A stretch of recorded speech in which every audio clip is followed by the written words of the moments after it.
The city of York in the medieval world was not the grand and bustling place that your imagination might leap toward, but rather a layered settlement of wooden beams, uneven streets, and the constant hum of human survival. When you walk through it in your mind, do not picture grandeur or the shining halls of high nobility. Picture instead the steady clatter of carts on cobblestones made rough by winters, the dim glow of candles in windows, and the smell of bread mingled with damp wool. These were the ordinary rhythms that made up most of medieval life, and tucked within these rhythms were stories that historians nearly missed. Stories that were so strange in their quietness that they were almost erased. One of those stories is that of the twin forgers of York. Their names were Edwin and Alric. They were born to a family of modest means, no more notable than any other household trying to keep warm during long northern nights. Their father was a simple clerk, barely literate, but skilled enough to copy receipts for merchants who preferred not to do the work themselves. Their mother mended garments, stitching wool and linen, until her fingers ached. There was nothing grand in their upbringing, nothing that would suggest that these two brothers would one day puzzle chroniclers and scribes for centuries. Indeed, if you had walked past their home, you might have simply noticed the way the shutters rattled in the wind, or how the family tended a small patch of herbs just to help stretch their meager meals. Yet, from a young age, the twins shared something peculiar. Edwin and Alric had an almost uncanny ability to imitate handwriting. It was not a learned skill at first glance. They did not sit together at a table repeating the same strokes. They simply watched their father form letters, and without prompting, copied them with unsettling accuracy. Their father considered it a blessing at first. Two sons who could one day assist in clerical work meant a more secure future. But what seemed a practical skill soon became something more. Even as children, the twins found themselves copying scraps of discarded parchment, mimicking signatures, and creating notes in the styles of people they barely knew. Their family laughed about it at first, brushing it aside as an amusing quirk. It was easy to dismiss the behavior of children, especially in a world where survival was far more immediate than speculation. But York was a city built on written records. Trade agreements, property ownership, and even local disputes were often settled, not through spoken memory, but through parchment and ink. In such a world, the ability to create convincing documents held more power than anyone in that household could have predicted. As the twins grew older, their skill sharpened. They could produce letters that merchants believed they themselves had written. They could create notes that bore the exact turn of a nobleman's hand. Their gift was more than talent. It was precision so complete that even experts struggled to tell their copies from the originals. What began as an idle pastime slowly transformed into a quiet livelihood. At first it was simple. A merchant wanted to finalize a trade agreement quickly, without waiting for the official scribe. A landowner wished to bypass a lengthy queue at the local office. People justified their requests as harmless conveniences. They paid the twins a few coins, perhaps some food, a bit of cloth. The brothers accepted because survival in York demanded flexibility. Their actions were not driven by greed or ambition, but by a desire to keep their household from sinking into hunger. Still, you might imagine the tension that grew in their minds as the requests became more complex. Eventually, they were asked to replicate seals, a task far riskier than simply copying handwriting. Even then, they did not refuse. They studied seals formed from beeswax and resin, understanding the imprint of rings and the marks left by carved metal. They practiced until their reproductions held the same uneven edges and subtle imperfections as the originals. And yet, through all of this, there was no sense that they intended to mislead the world at large. They simply responded to the needs presented to them, unaware of how each small action nudged them toward larger consequences. Their secrecy was not born of guilt, but of prudence. In medieval society, the line between cleverness and criminality was thin. A talent such as theirs could bring opportunity or disaster, depending on who discovered it first. And so they worked quietly, mostly at night, sitting by a single candle flame, leaning close over parchment, while the rest of the city slept. It was during one of these nights that the first strange coincidence occurred, a coincidence that would later grow into something so uncanny that even skeptical scholars found themselves uneasy. Edwin was creating a document requested by a merchant who was traveling the next day. It was a simple letter, affirming a delivery. As he wrote, Alric sat beside him, working on a different request entirely. Their tasks were separate, their clients unknown to each other. Yet when they compared their work, as they often did, they realized that both documents contained almost identical wording, not merely similar phrases, but entire passages that matched line by line, although the clients had described different purposes. At first they considered it a mistake. Perhaps one of them had overheard the other describing his work earlier in the day, but when they looked more closely, the similarities extended beyond the surface. The handwriting style was identical, not to their own usual style, but to a completely different and unknown hand. Both brothers had produced writing that neither of them recognized, a hand that matched no examples they had ever seen. The letters curved in unusual ways, with strokes that neither Edwin nor Alric had practiced. The wax seals they made also formed patterns they had never carved intentionally. This alone might have been dismissed as an odd moment brought on by exhaustion, but the coincidences continued. On another day, both brothers were asked to replicate a note supposedly written by a minor noble. When they finished, their copies were identical to each other, down to the smallest flourish, despite having worked in separate rooms. Not merely close copies, but perfect twins, as though they had both traced an invisible original that did not exist. Word of their work spread quietly through York. People spoke of the twins who could not only imitate handwriting, but somehow mirror each other's thoughts. Those who came to them noticed that the brothers often finished documents at the same moment, sometimes lifting their quills in unison without having spoken a single word. Even their mistakes aligned. If Edwin smudged a line, Alric would later discover that his own parchment held the same smudge in the same place. Scholars have debated this phenomenon for generations. Some argue that twins often develop similar skills due to their shared upbringing. Others suggest a deeper connection, one rooted in the shared rhythms of childhood. Yet these explanations falter when faced with the near-perfect alignment of their work, especially when their clients differed and their tasks had no relation to each other. This is where the quiet strangeness of medieval life emerges, the kind of detail that is easy to overlook when scanning the broad sweep of history. In a world concerned with wars, plagues, and the rise and fall of monarchs, who pays attention to two young men hunched over parchment in a small room in York? But history is shaped just as much by the unnoticed as by the grand. The twins continued their work, unaware that their unusual coincidences would one day draw the attention of officials far beyond their city. They believed themselves safe, sheltered by their anonymity and the simple needs of those who sought their help. Yet every passing month drew them deeper into a pattern they could not explain, a pattern that would one day unravel the fragile security they had built. And as their skills grew sharper, and their coincidences more frequent, one question lingered in the shadows of their quiet workshop, a question they never dared to speak aloud. Why did their hands produce the same unknown handwriting again and again? And what unseen force guided their work even when they believed themselves in control? As you imagine the days that followed in the city of York, picture a rhythm that feels almost unchanged from week to week. The markets opened in the same slow manner each morning, with merchants setting out their goods while frost still clung to wooden stalls. The scent of smoked fish mingled with the earthy smell of freshly cut hay. Children chased one another in the narrow lanes, and older men leaned on worn beams outside workshops, as though supporting traditions that had existed for generations.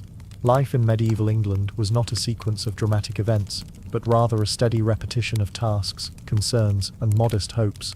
And it was within this quiet sameness that the odd story of Edwin and Alric deepened. Their small workshop had become a familiar destination for those who required documents completed quickly.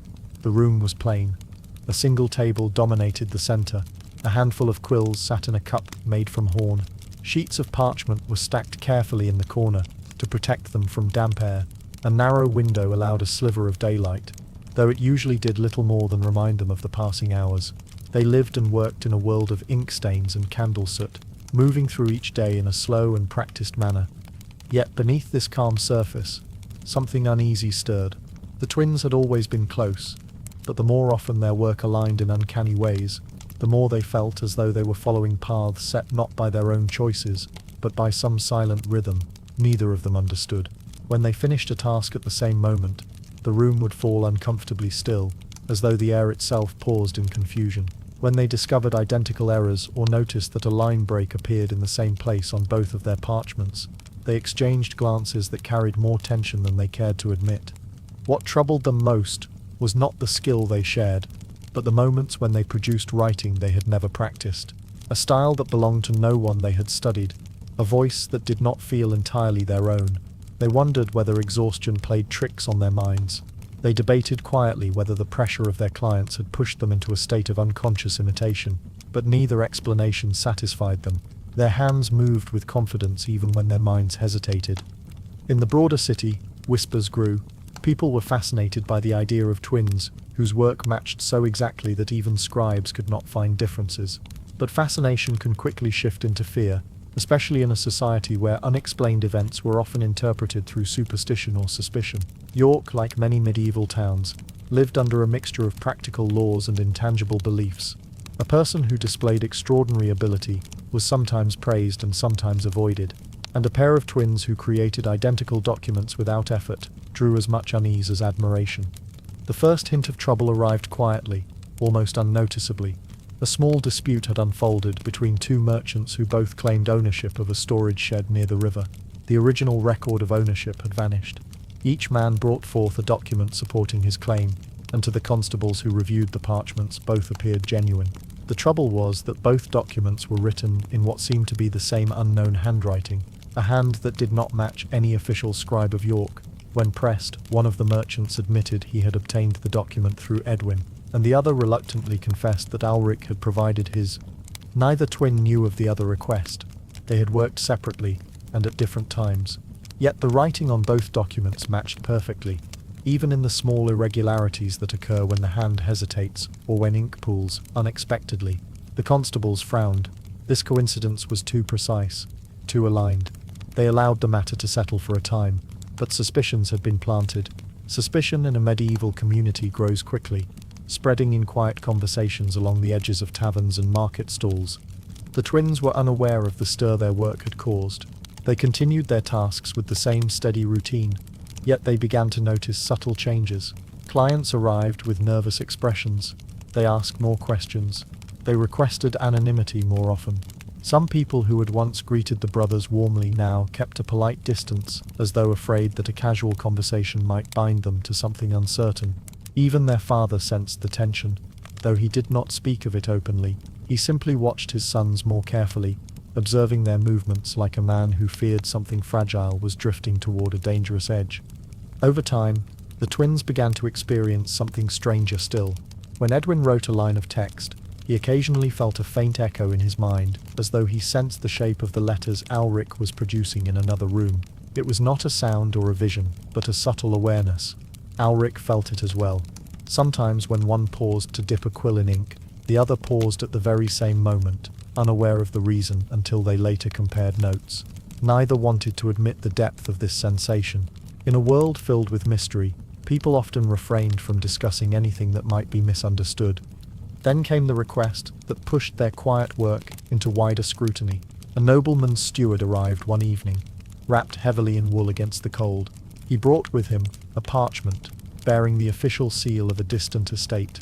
The steward claimed that his master required a copy made for personal record keeping, and that the original would be returned after the copy was complete.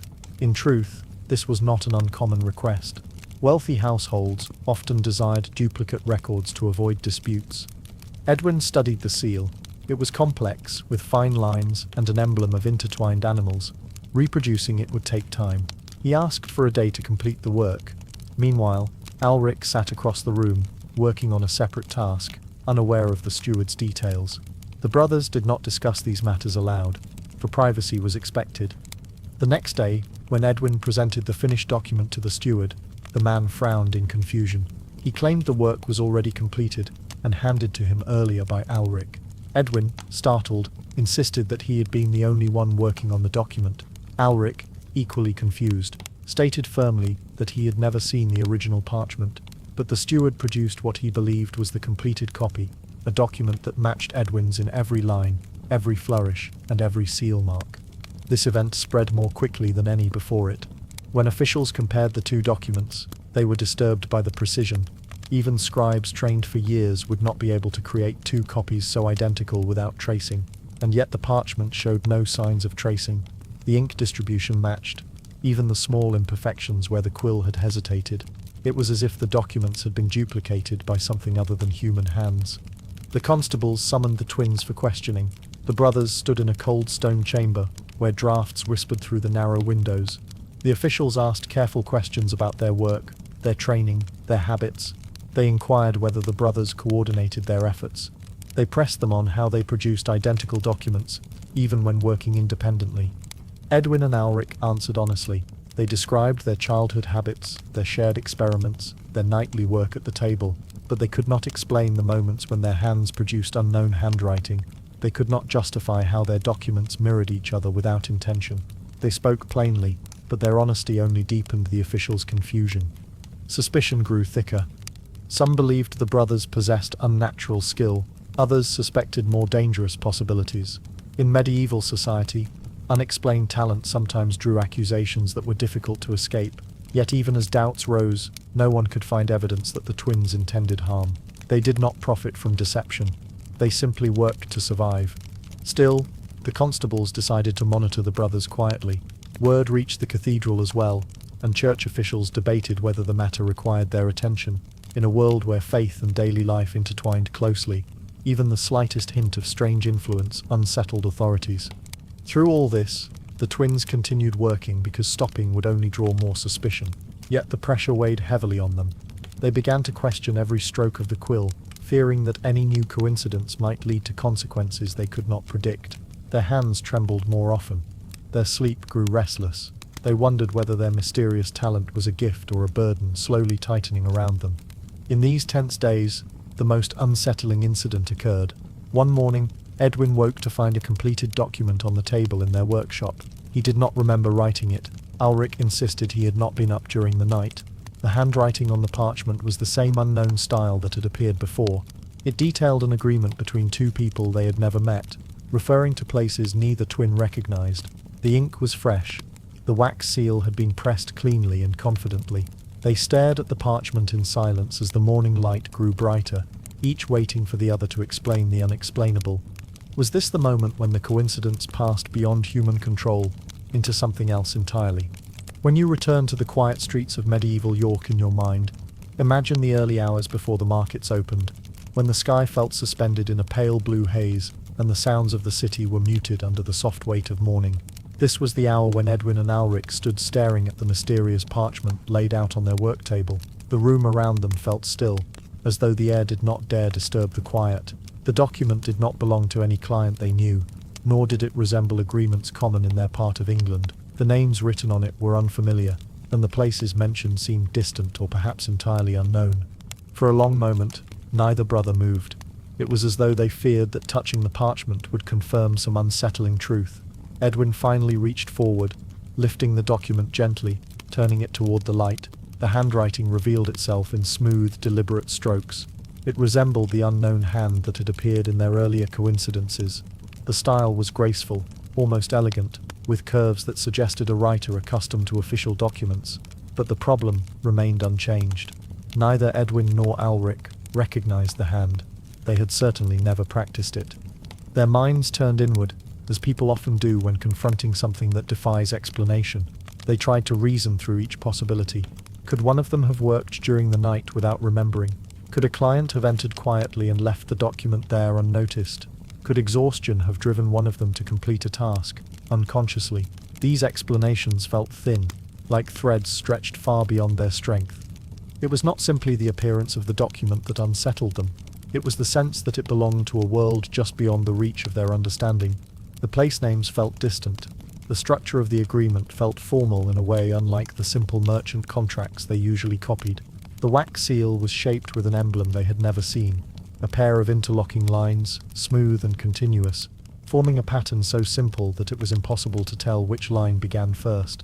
It reminded them of the way their own work often mirrored itself, two forms appearing as one. As the morning brightened, the tension in the workshop grew heavier. They were no longer merely forgers. They were witnesses to something they could not explain, a phenomenon that involved their hands yet moved beyond their intention. In a medieval world where superstition often carried the weight of truth, such an event could easily be misunderstood. Their father entered the workshop shortly afterward. His expression tightened the moment he saw the parchment. He asked no questions at first, scanning it carefully. His experience as a clerk had made him sensitive to document structure and handwriting. He recognized immediately that the writing did not belong to either of his sons. But when Edwin explained how they had found it, the father's face grew pale. He knew the dangers of unexplained skill. He had seen how rumors formed in taverns, and how suspicion could turn even honest workers into targets of fear. He told them to remain silent about the document. To speak of it would only invite trouble. He suggested they hide it until they could understand its purpose. It was a practical solution, one shaped by years of navigating the fragile balance between opportunity and risk. But even this simple plan proved difficult. Every hour that passed felt heavier, as though the unknown hand behind the document lingered in the background of their thoughts, influencing the quiet rhythm of their work. The weeks that followed were marked by tension. The constables continued their quiet observation of the twins. Church officials whispered among themselves, uncertain whether the matter demanded intervention. Some townspeople avoided the workshop entirely. Others visited out of curiosity rather than need, asking subtle questions about the brothers' abilities. The twins felt their world tightening. The once simple work of copying documents had become a shadowed task, each stroke of the quill a reminder that others watched them. Then an unexpected visitor arrived. A travelling archivist from a distant region, passing through York on his way to a noble household, heard rumours of twins with an uncanny gift. Intrigued, he requested to meet them. He spoke calmly and carried himself with the measured steps of someone accustomed to dusty rooms filled with scrolls. Unlike the constables or townspeople, he asked thoughtful questions, focusing not on guilt but on understanding. When he examined the mysterious parchment, he frowned with deep concentration. He traced the unfamiliar seal with a finger and studied the unusual handwriting. After a long silence, he mentioned something that neither brother had expected. He had once seen a similar seal, many years earlier, in an archive that stored documents from regions far beyond England. The seal did not resemble the heraldry of any known noble house. It was simpler, almost abstract, and used by a small circle of scribes who travelled between courts documenting trade routes, treaties, and events that ordinary clerks rarely recorded. The archivist explained that these scribes were known for their strict secrecy. Their work was shared only among themselves, and their records travelled across lands and languages. The existence of such scribes was rarely discussed openly because their documents did not belong to one kingdom or one ruler. Instead, they served the flow of information itself, a task that placed them within a quiet space between politics and administration. It was possible, he suggested, that the unknown handwriting belonged to one of these travelling record keepers, but his statement raised a troubling question. Why would such a document appear in the twins' workshop without explanation? Why would their hands produce writing that resembled a style used by distant scribes they had never met? The archivist could offer no certain answer. He simply remarked that history was filled with curious overlaps. People sometimes repeated patterns they had never learned. Skills emerged in unexpected places. Coincidences occurred that scholars struggled to categorize. He warned the brothers to tread carefully, for even harmless mysteries could draw unwanted attention. His visit left the twins with more questions than clarity. Yet his insights offered a slight measure of relief. Perhaps their strange experience had a mundane explanation, rooted somewhere in the labyrinth of medieval record-keeping. Perhaps their uncanny skill was not supernatural but an intense form of pattern recognition. Still, the archivist's uncertainty suggested that the truth was more complicated. Tension in York gradually faded as other concerns took priority. A shortage of barley drew more attention than the twins' abilities. A damaged bridge required urgent repair. A dispute between two guilds consumed the constable's time. As the months passed, fewer people spoke of Edwin and Alric's unusual coincidences. Even the officials who once watched them closely shifted their focus. The medieval world was always ready to move on when new problems demanded attention. The twins continued their work, but something had changed within them. They approached each document with greater caution, aware that their hands might once again produce something unbidden. They avoided situations that required matching seals or copying noble records. They refused tasks that felt too demanding or too secretive. They lived quietly, choosing safety over ambition. Yet the question of the mysterious document lingered. Sometimes in the dim light before dawn, Edwin caught himself wondering whether they had been chosen unknowingly for a task they did not understand.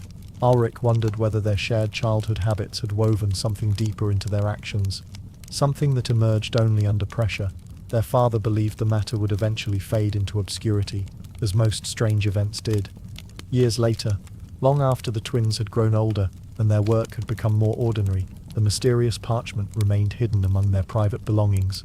They never destroyed it. They could not bring themselves to do so.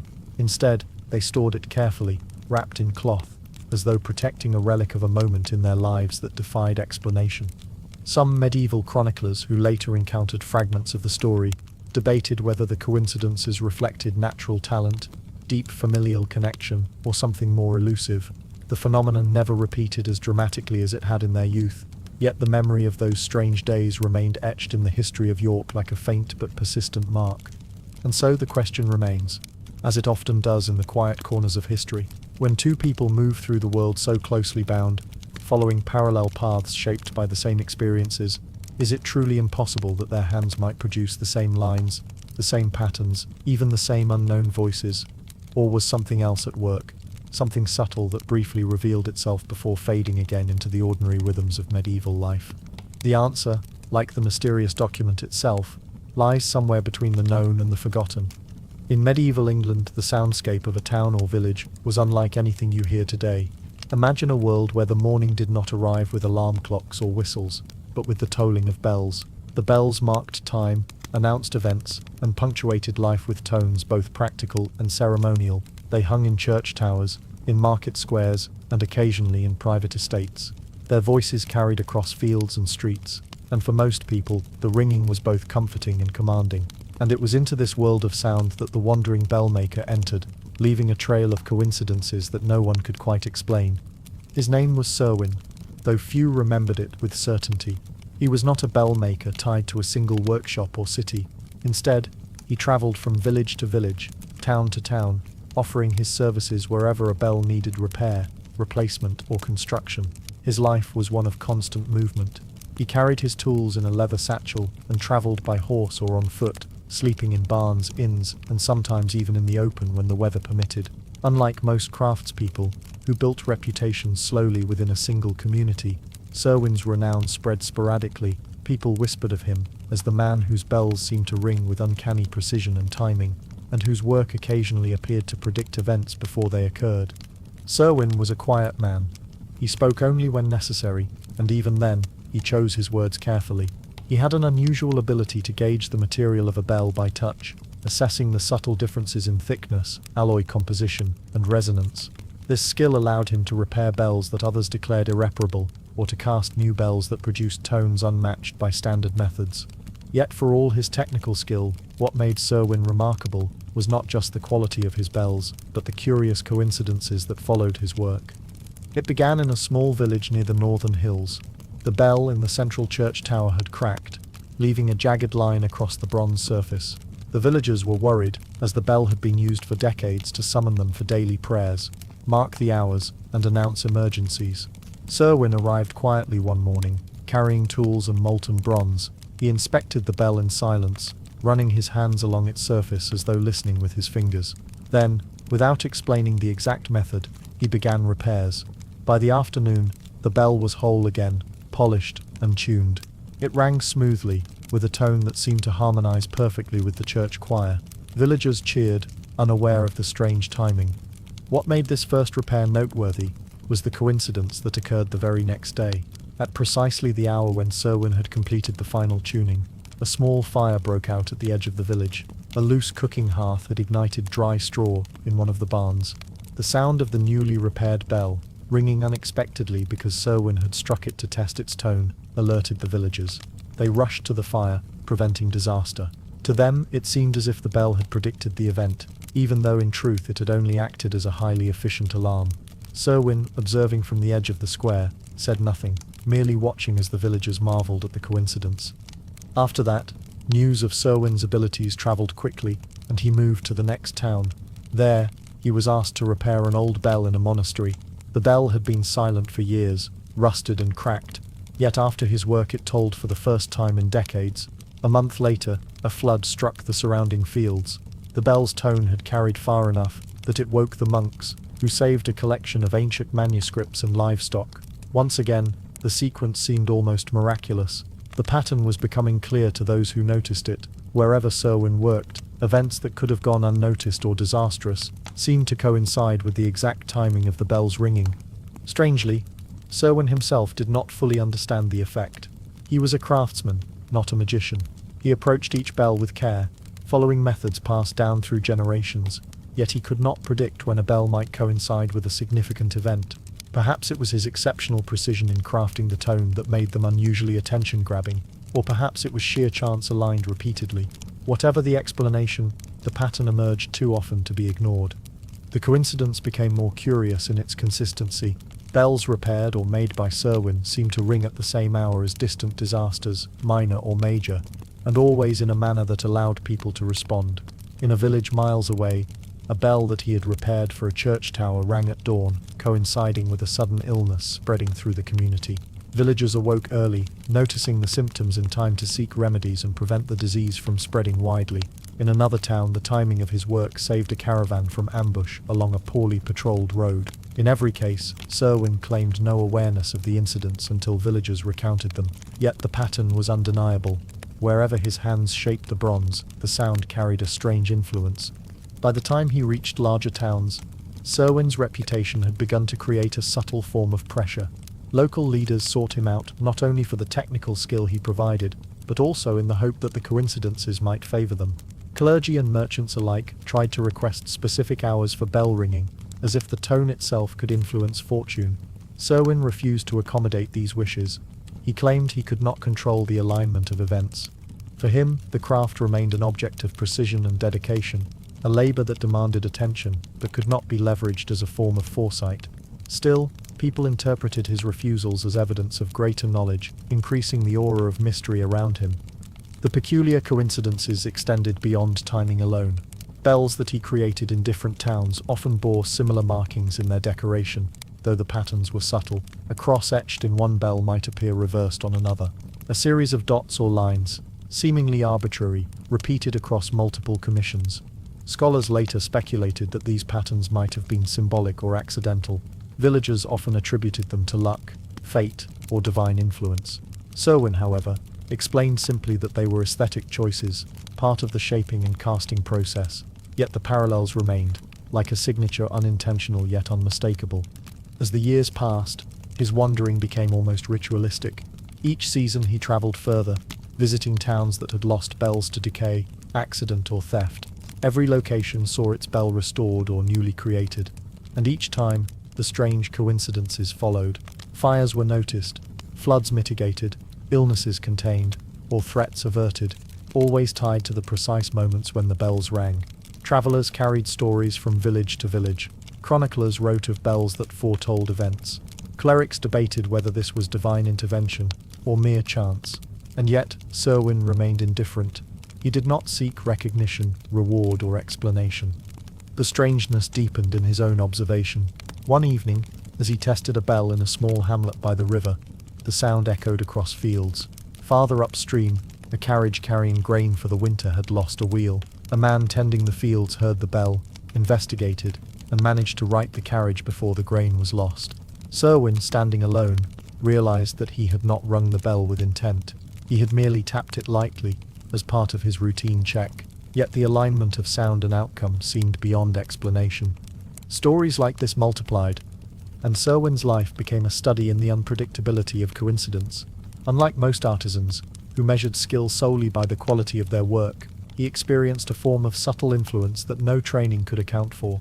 He began to wonder quietly whether the sound of a bell, cast and struck at the right moment, carried a resonance that interacted with human behavior in ways impossible to measure. Or perhaps he thought, certain patterns repeat themselves in the world, and those who attend closely enough, even unknowingly, may align with them. It was a life of modest labor and extraordinary unpredictability, a combination that left few contemporaries able to judge his story. Some dismissed it as folklore amplified by coincidence. Others, who had personally witnessed the near-miraculous outcomes, treated him with a mixture of reverence and caution. Yet Serwyn himself remained humble, continuing his craft quietly, moving from town to town, and leaving behind bells that rang through medieval mornings, warning, guiding, and unexpectedly protecting those who listened. And so the wandering bellmaker continued his journey, a craftsman whose work was simple, precise, and yet inexplicably entangled with fate. How much of this pattern was chance, and how much was the subtle alignment of skill and circumstance, no one could fully know. The bells rang, the villagers responded, and history carried on, leaving behind a series of coincidences that even the most careful chroniclers struggled to explain. Even today, when the wind carries the faint toll of an old bell from a distant tower, one might wonder whether Serwyn Sip's hand once shaped it, and whether some unknown event awaited its sound. The world that Selwyn moved through was not static. Towns rose and fell with the seasons. Markets expanded or dwindled depending on harvests, and the rhythm of life in the medieval period relied heavily on subtle cues that modern observers might overlook. Bells were more than instruments of time. They were markers of continuity, of communal awareness, of the invisible thread connecting lives across space and circumstance. And for Selwyn, the pattern of coincidences that followed his work grew increasingly complex, almost to the point of being unsettling. After the incident with the carriage along the river, Selwyn began to notice the peculiar synchronization of events more clearly. At first, he dismissed these occurrences as a series of fortunate accidents. A fire prevented here, a flood mitigated there, a caravan spared from misfortune. These were remarkable, yet coincidental. Yet over time, the number of events began to cluster in ways that defied casual explanation. In one market town, he repaired a small bell in the chapel, atop a hill. Within days, a minor skirmish erupted on the outskirts of town. The bell rang just as the first villagers approached the fighting, allowing people to intervene and prevent casualties. Weeks later, a shipment of wool was nearly lost in a river crossing, but the same bell, rung early one morning, alerted the boatman in time to save the cargo. To Selwyn, the coincidences were puzzling, but he refused to ascribe them to supernatural influence. He had no desire to claim divine favor or prophetic powers. Instead, he began to consider whether there was some principle at work, a subtle mechanism of attention or timing that he did not fully understand. Perhaps the precise resonance of a bell, carefully tuned and struck at the right moment, could influence human perception or action, or perhaps he was simply present at the right moment, again and again, following a rhythm of circumstance invisible to him. Regardless of the cause, the effect on communities was undeniable. Word spread rapidly through word of mouth and the occasional chronicler's journal. Merchants recounted tales of bells ringing, as if forewarning a storm. Monks described waking before plagues or fires, because the bell's tones seemed to carry warnings across the countryside. Nobles spoke quietly about a traveling craftsman whose work brought luck and protection, though none dared to frame it in any formal record, lest skepticism or envy bring reprisal. This rising reputation brought its own complications. Some towns sought to request his presence not merely for technical skill, but for the hope of preempting misfortune. Selwyn resisted these appeals politely, offering explanations that his work could not control outcomes. Yet the townspeople persisted. A strange tension emerged, an unspoken pressure resting on the bellmaker. To deny service risked offending influential patrons. To accept service invited expectation and scrutiny. He learned to navigate these demands with care, refusing certain commissions while traveling onward quietly. During one particularly memorable journey, Selwyn visited a town preparing for a festival. The church's large bell had split down the middle, rendering it unusable. Local officials pressed him to repair it in time for the celebration, but he hesitated. The bell's size and complexity meant careful work over several days, and the festival loomed close. Finally he agreed, working through dawn and dusk. On the morning of the festival, he completed the bell and allowed it to ring for the first time. The sound carried across the town square, its resonance deep and pure. To the astonishment of the villagers, a sudden storm shifted unexpectedly, sparing the main streets and homes from flooding while torrents fell on the surrounding fields. People whispered that the bell had diverted the storm, though Selwyn insisted it was coincidence. Strangers who traveled through the region began to notice patterns. An itinerant scholar, passing through during the festival, recorded the bell's story alongside others he had heard in nearby towns. The scholar began to compile a ledger of events and coincidental bells, a record of instances where the timing of ringing aligned with sudden interventions, warnings, or avoidance of disaster. Though cautious in interpretation, he could not deny the repeated alignment. It was as though each bell carried a quiet yet remarkable capacity to influence the sequence of events that followed it. Selwyn's travels eventually took him into regions beyond England. Across the Channel in France, in towns that had grown accustomed to local traditions of bell-making, his work was both admired and scrutinized. He repaired bells in abbeys and small villages, each time following his routine with meticulous care. In one abbey, the bell's tones coincided with a sudden landslide on a nearby hill. The monks were alerted in time to safeguard ancient manuscripts and altar furnishings. Elsewhere, a bell he repaired for a mill town chimed precisely as a flood threatened the riverbank. Millers, hearing the unusual resonance, acted quickly to prevent the destruction of their tools and grain. Though Selwyn remained unaware of the events until after they occurred, he began to sense that the pattern was growing. The coincidences were no longer isolated, but increasingly clustered, as if some hidden alignment of timing, skill, and circumstance was guiding the outcomes. This awareness brought new dimensions to his understanding of his craft. He began to refine his methods further, studying the distribution of weight within each bell, the precise angle of each strike, and the subtle acoustics of the tower or belfry. He noticed that the timing of the bell's chime could interact with human behavior in ways he had not previously considered. A well-timed tone could awaken a sleeping villager, signal a messenger, or alert someone tending livestock. The mechanics of coincidence were, perhaps, tied to the ordinary attentiveness of people, magnified by the sound that he alone had carefully produced. Yet, despite these observations, the true cause of the coincidences remained elusive. Was it the craftsmanship, the material of the bell, the precise timing of events, or sheer luck compounded over repeated instances? No method of measurement or calculation could provide a definitive answer. Even the itinerant scholar's meticulous records yielded patterns that suggested possibility, but could not prove causation. And in a world where superstition mingled with practical reasoning, it was impossible to convince every observer of the nuanced explanation. To some, Selwyn was a conduit of fate. To others, he was merely a highly skilled artisan. Both interpretations coexisted uneasily. In his quieter moments, Selwyn pondered the implications of his work. Could it be possible, he wondered, that the tools of a craftsman might influence events in ways that were not consciously intended? Could the shaping of bronze, the striking of metal, and the careful timing of resonance somehow nudge outcomes in subtle ways? Perhaps, he thought, the mundane labor of artisans, so often dismissed in broader histories, held power of a kind invisible to rulers and chroniclers alike. The wandering bell-maker's journey also revealed how coincidence could shape reputation, expectation, and even collective belief. Each town, each village, interpreted the alignment of events differently. Some assumed divine intervention, others spoke quietly of luck or fortune, yet all responded with action, caution, or gratitude. Even those who questioned the cause could not deny the pattern of outcomes, the timing of alerts, and the preservation of property and life. Selwyn's travels continued for decades. Bells he crafted or repaired became part of the soundscape of medieval Europe, echoing through the lives of ordinary people.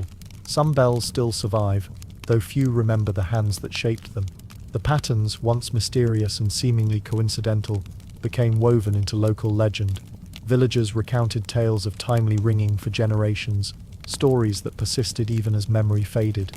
By the end of his life, Selwyn had accepted a quiet understanding.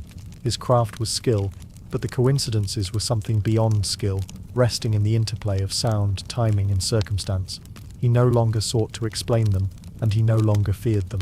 The bells carried on, resonating across rooftops and fields, marking the passing of time and alerting communities in ways that sometimes aligned with the unpredictable course of events. And though no one could definitively explain why, the coincidence of his work remained a subtle thread in the fabric of medieval history, a reminder that ordinary labor can intersect with extraordinary outcomes in ways the eye cannot always perceive.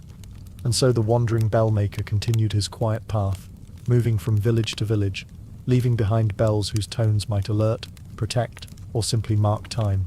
Whether coincidence, design, or a hidden hand of fate guided the outcomes, the question lingered in the minds of those who remembered his work.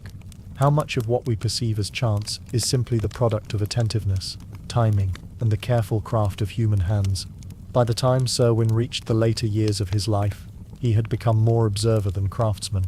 His hands, though still skilled, moved with the patience of decades of labor, and his pace was slower than it had been in youth. The towns and villages he visited often remembered him fondly, their bells resonating with his meticulous care, and yet few understood the subtle undercurrent of coincidence that had followed him for so long. His work was simple in appearance, repairing a cracked bell, recasting an alloy, tuning the metal to a precise tone, but its effects had rippled quietly through the lives of people scattered across regions, unmeasured but undeniable. Selwyn preferred solitude in those years, often wandering along paths that led past farmlands, forests, and rivers, rather than through bustling towns. He carried with him a small leather satchel containing essential tools and a notebook of observations. In this notebook, he recorded technical notes on bell shape, thickness, and resonance. Occasionally he wrote down the events that had followed the ringing of a bell, though never in the expectation of analysis. Rather, it was a personal record, a quiet meditation on the way his labor seemed to intersect with life in unexpected ways. He never intended the observations for others, and he rarely discussed them. Yet in his reflections, he began to recognize the recurring coincidences with a sense of cautious awe. One memorable instance occurred late in his life when he arrived at a remote monastery in the hills. The bell tower had been neglected for decades. Moss had crept across the stone, and the bronze bell had tarnished to a dull, greenish hue. Selwyn worked steadily for days, carefully scraping, reshaping, and retuning the bell. When he finally rang it, its sound rolled across the valleys, carrying a resonance that seemed to awaken even the birds. Hours later, news arrived that a landslide further up the hill had nearly blocked the main road. A monk, awakened by the unusual chime, went to investigate and warned travelers who might otherwise have been caught unprepared. To Selwyn, this was no longer a mere curiosity. It had become a quiet affirmation of the strange alignment that had followed his work for decades. The pattern was not always dramatic. Sometimes the coincidences were subtle: a missing shipment discovered in time, a herd of sheep corralled before a sudden storm, a fire noticed before it spread. Each event seemed to carry a rhythm, a timing that mirrored the care Selwyn had invested in the construction or repair of the bell. He had no idea why, and he had no ability to predict which occurrences would follow. Yet the accumulation of instances over decades had made it impossible for him to dismiss the phenomenon entirely. There was something in the intersection of precision, timing, and attentiveness that created outcomes which were both ordinary and extraordinary at once. Scholars and chroniclers occasionally tried to study the events associated with his work. Some compiled lists, attempting to categorize outcomes as mere coincidence, while others interpreted them as divine intervention or fate. There were debates in monastic halls about whether Selwyn himself wielded influence beyond human understanding, though none could provide proof. In truth, he remained indifferent to such speculation. He understood his work as craftsmanship first, observation second, and mystery third. Yet the question persisted quietly, like the faint echo of a bell long after it had stopped ringing. One particularly intriguing event occurred in a coastal village, where he had been called to repair a bell that had developed a fissure from decades of harsh storms. As he worked, he noticed the faint repetition of patterns in the casting marks, similar to ones he had unintentionally left in other bells. The repaired bell rang cleanly for the first time in years, and that night a travelling ship reported a sudden squall off the coast. The bell's sound had reached fishermen still on shore, allowing them to return safely before the waves became perilous. Selwyn walked along the beach in the early morning, the salty air filling his lungs, marveling at how such a simple labour could ripple outward to influence events far beyond his immediate vision. Yet, for all the coincidences and narrow avoidances of misfortune, Selwyn never grew fearful or arrogant. He accepted the alignment of his work and circumstance with calm detachment. Perhaps it was his understanding that life in the medieval world was fragile, often unpredictable, and yet continually shaped by small actions, repeated labour, and careful attention to detail. A single chime of bronze could mark a moment of awareness, a subtle intervention, or merely the passage of time. The significance was in how people responded, not in any mystical power inherent in the bell itself. In later years, Selwyn became less itinerant.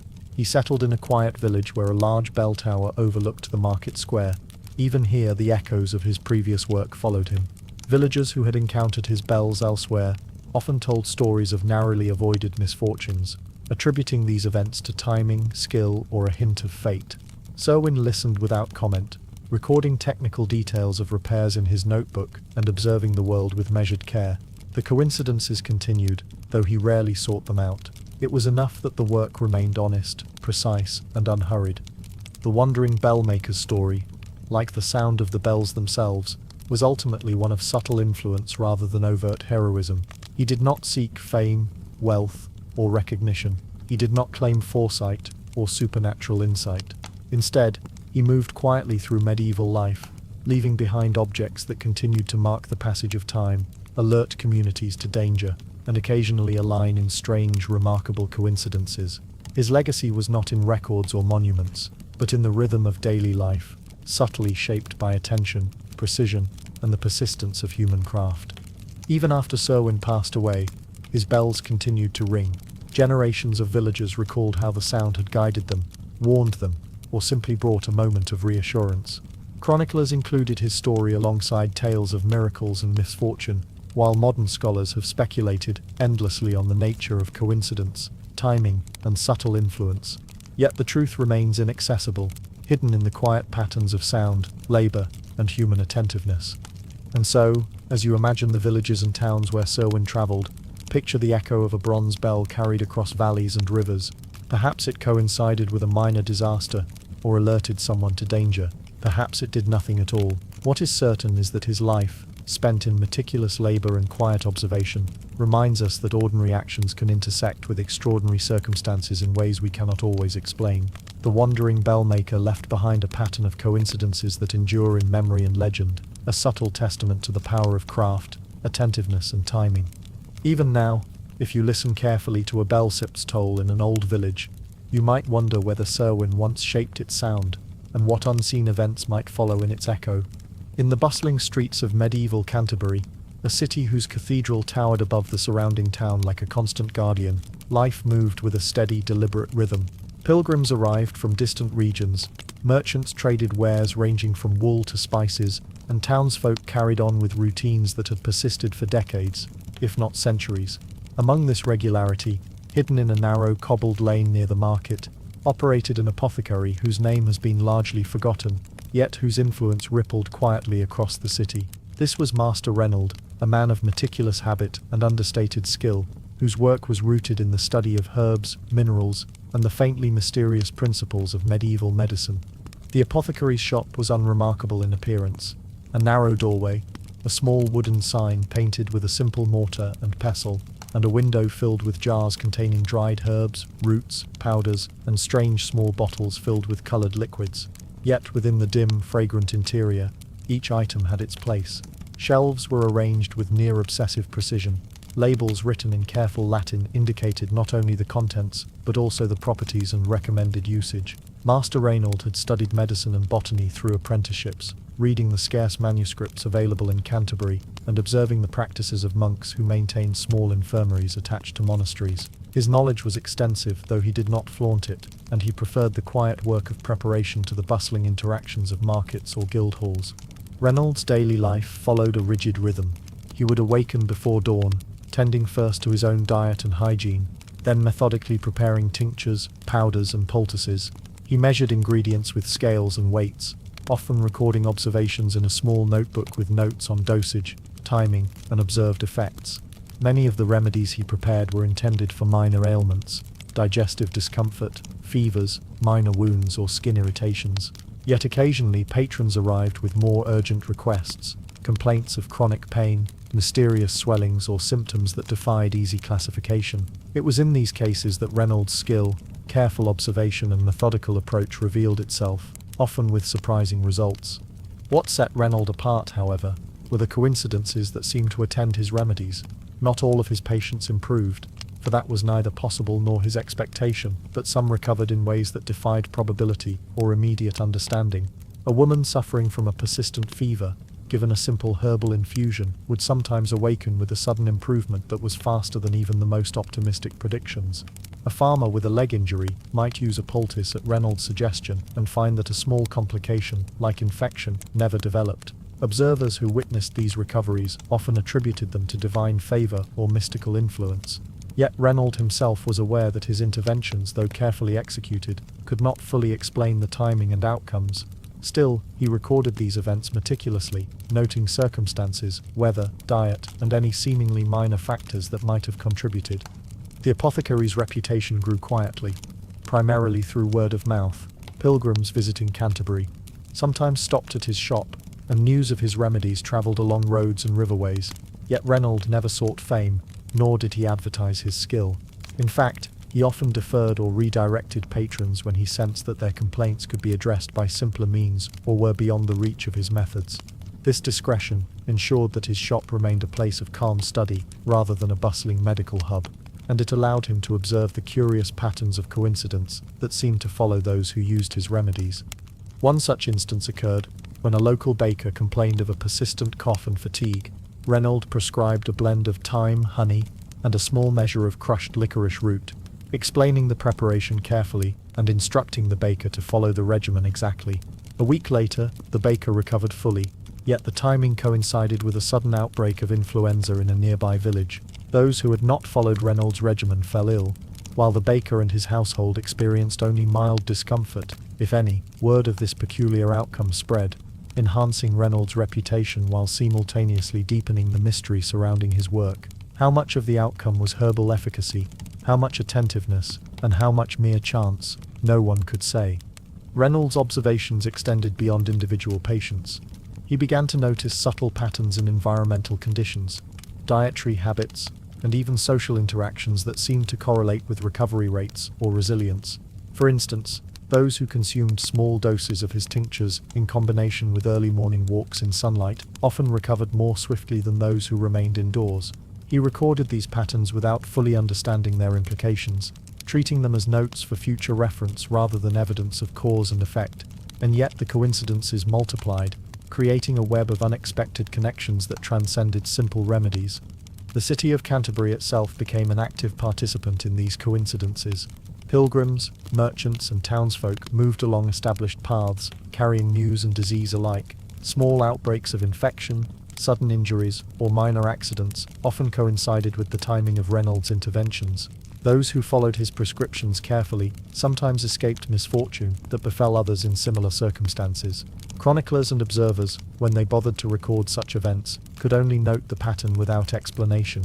In a medieval context where superstition and practical knowledge intertwined, the line between coincidence, skill, and divine favor blurred, leaving room for stories that endured long after the precise facts faded.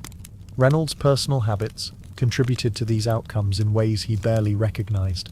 His meticulous attention to cleanliness, timing, and dosage inadvertently created circumstances that reduced risk for those under his care. Wells and containers were regularly cleaned. Herbs were dried and stored to prevent spoilage. Instructions were given precisely, leaving little room for misuse. Combined with a community that heeded his advice carefully, these small, mundane actions produced consequences that appeared almost magical. And yet, for Reynolds, they were simply the ordinary labor of a careful craftsman, repeated day after day. As the sun rose and set over Canterbury, the apothecary's shop remained a place of quiet observation, careful measurement, and understated skill. Patrons arrived and departed, carrying with them stories of relief, sudden recoveries, and unexpected coincidences. Sometimes a minor ailment resolved itself more swiftly than seemed possible. Sometimes a household avoided disaster in ways that defied immediate explanation, and always Reynolds recorded, observed, and continued his work with the same calm, methodical devotion. But one question persisted, quietly tugging at the edges of his awareness. Why did some remedies align so perfectly with outcomes, while others followed ordinary expectation? Was it the careful preparation, the attentiveness of the patient, the patterns of daily life, or some unseen hand shaping events just beyond perception? Reynolds could not answer, and yet he continued, knowing that the intersection of preparation, skill, and circumstance was where his craft found its deepest significance.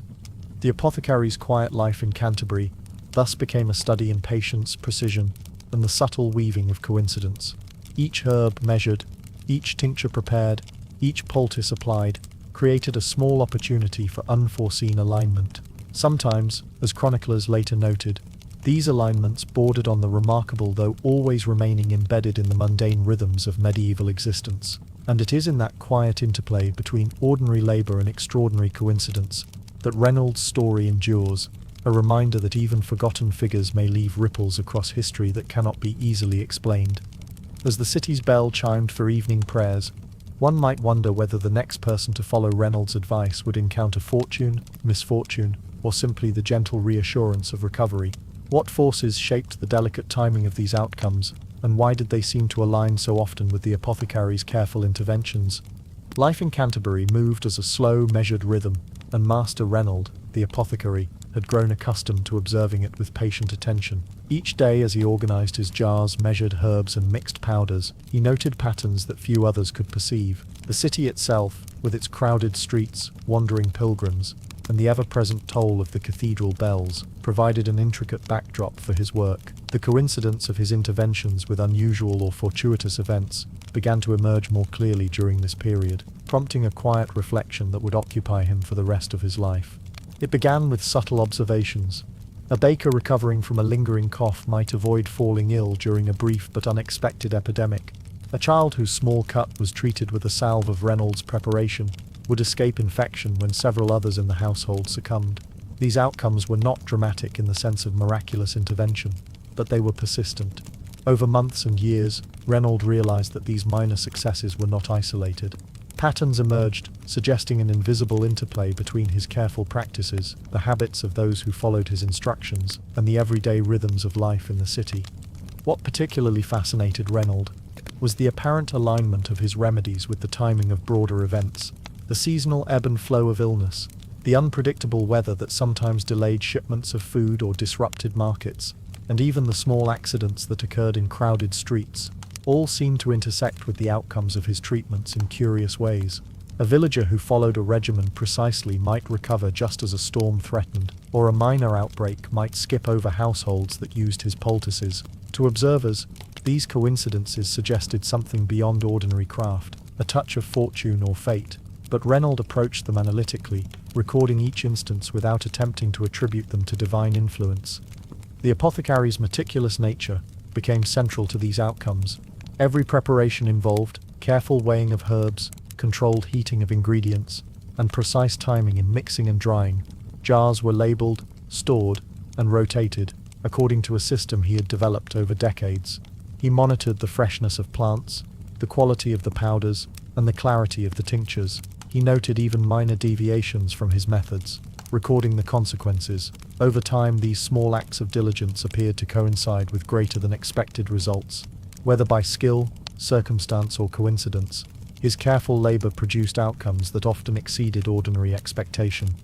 One notable example involved a traveling pilgrim who sought remedies for a persistent fever. The pilgrim had arrived in Canterbury exhausted, having walked hundreds of miles, and the condition showed signs of worsening. Reynolds prepared a precise infusion of elderflower, mint, and a small amount of willow bark, instructing the patient to rest in a well-ventilated room and to drink the mixture in measured doses. Within days, the fever abated.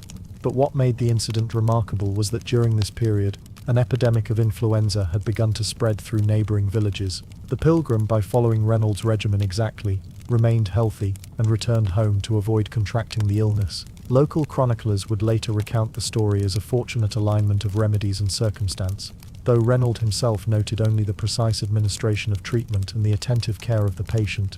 Patterns extended to mundane daily events as well. A woman with chronic digestive discomfort who followed his advice might recover in time to manage her household before a sudden flood made the streets impassable. A miller with a mild but persistent skin infection applied a poultice as instructed, and a nearby fire was detected early by his attentive family, who were already monitoring conditions as part of routine preparation. These instances, while individually ordinary, formed a subtle network of coincidences that Reynolds observed with quiet fascination. He began to suspect that attentive care, combined with the timing of human action and the precision of his preparations, could influence outcomes in ways that were not immediately obvious.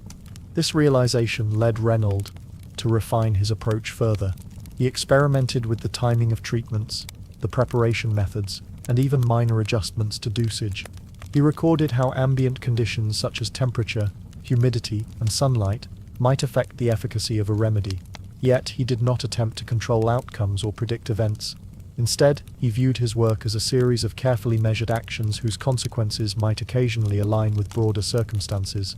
In a sense, he was studying coincidence as an emergent property of careful observation and diligent practice, though he lacked the scientific language to articulate this concept fully.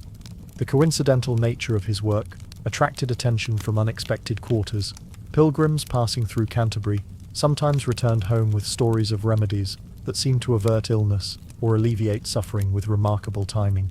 Merchants traveling between towns would relay anecdotes of households spared from disease or misfortune because they followed Reynolds' guidance. Monks and clergy, familiar with both observation and superstition, debated whether these outcomes were a sign of divine favor, a skillful application of herbal knowledge, or simply chance compounded by attentive behavior. Each interpretation had its adherents, and each reinforced the quiet mystique surrounding the apothecary. Despite growing awareness, Reynolds maintained a posture of quiet humility. He never claimed to control fate or predict outcomes. To him, the coincidences were simply part of the natural unfolding of events, influenced by careful preparation, the attentiveness of those he advised, and the rhythms of medieval life. He observed, recorded, and refined his methods, yet remained detached from the folklore that gradually formed around his name. The apothecary's humility was part of his skill, allowing him to operate within the mundane realities of daily life, while noting patterns that might otherwise go unnoticed. Over time, Reynold began to notice that his work often coincided with communal outcomes rather than solely individual successes. A street of households that followed his guidance might collectively avoid the brunt of a minor epidemic. Markets where merchants had taken care in handling provisions prepared with his advice experienced fewer disruptions. Even festivals or processions seemed to proceed without incident when his tinctures and poultices were distributed among participants. These broader patterns reinforced the sense that careful attention, precise labor, and adherence to instructions could align with circumstances in ways that magnified small advantages into noticeable effects. Yet the apothecary never claimed credit. His quiet presence in Canterbury remained largely unremarked upon, except by those who directly benefited from his work.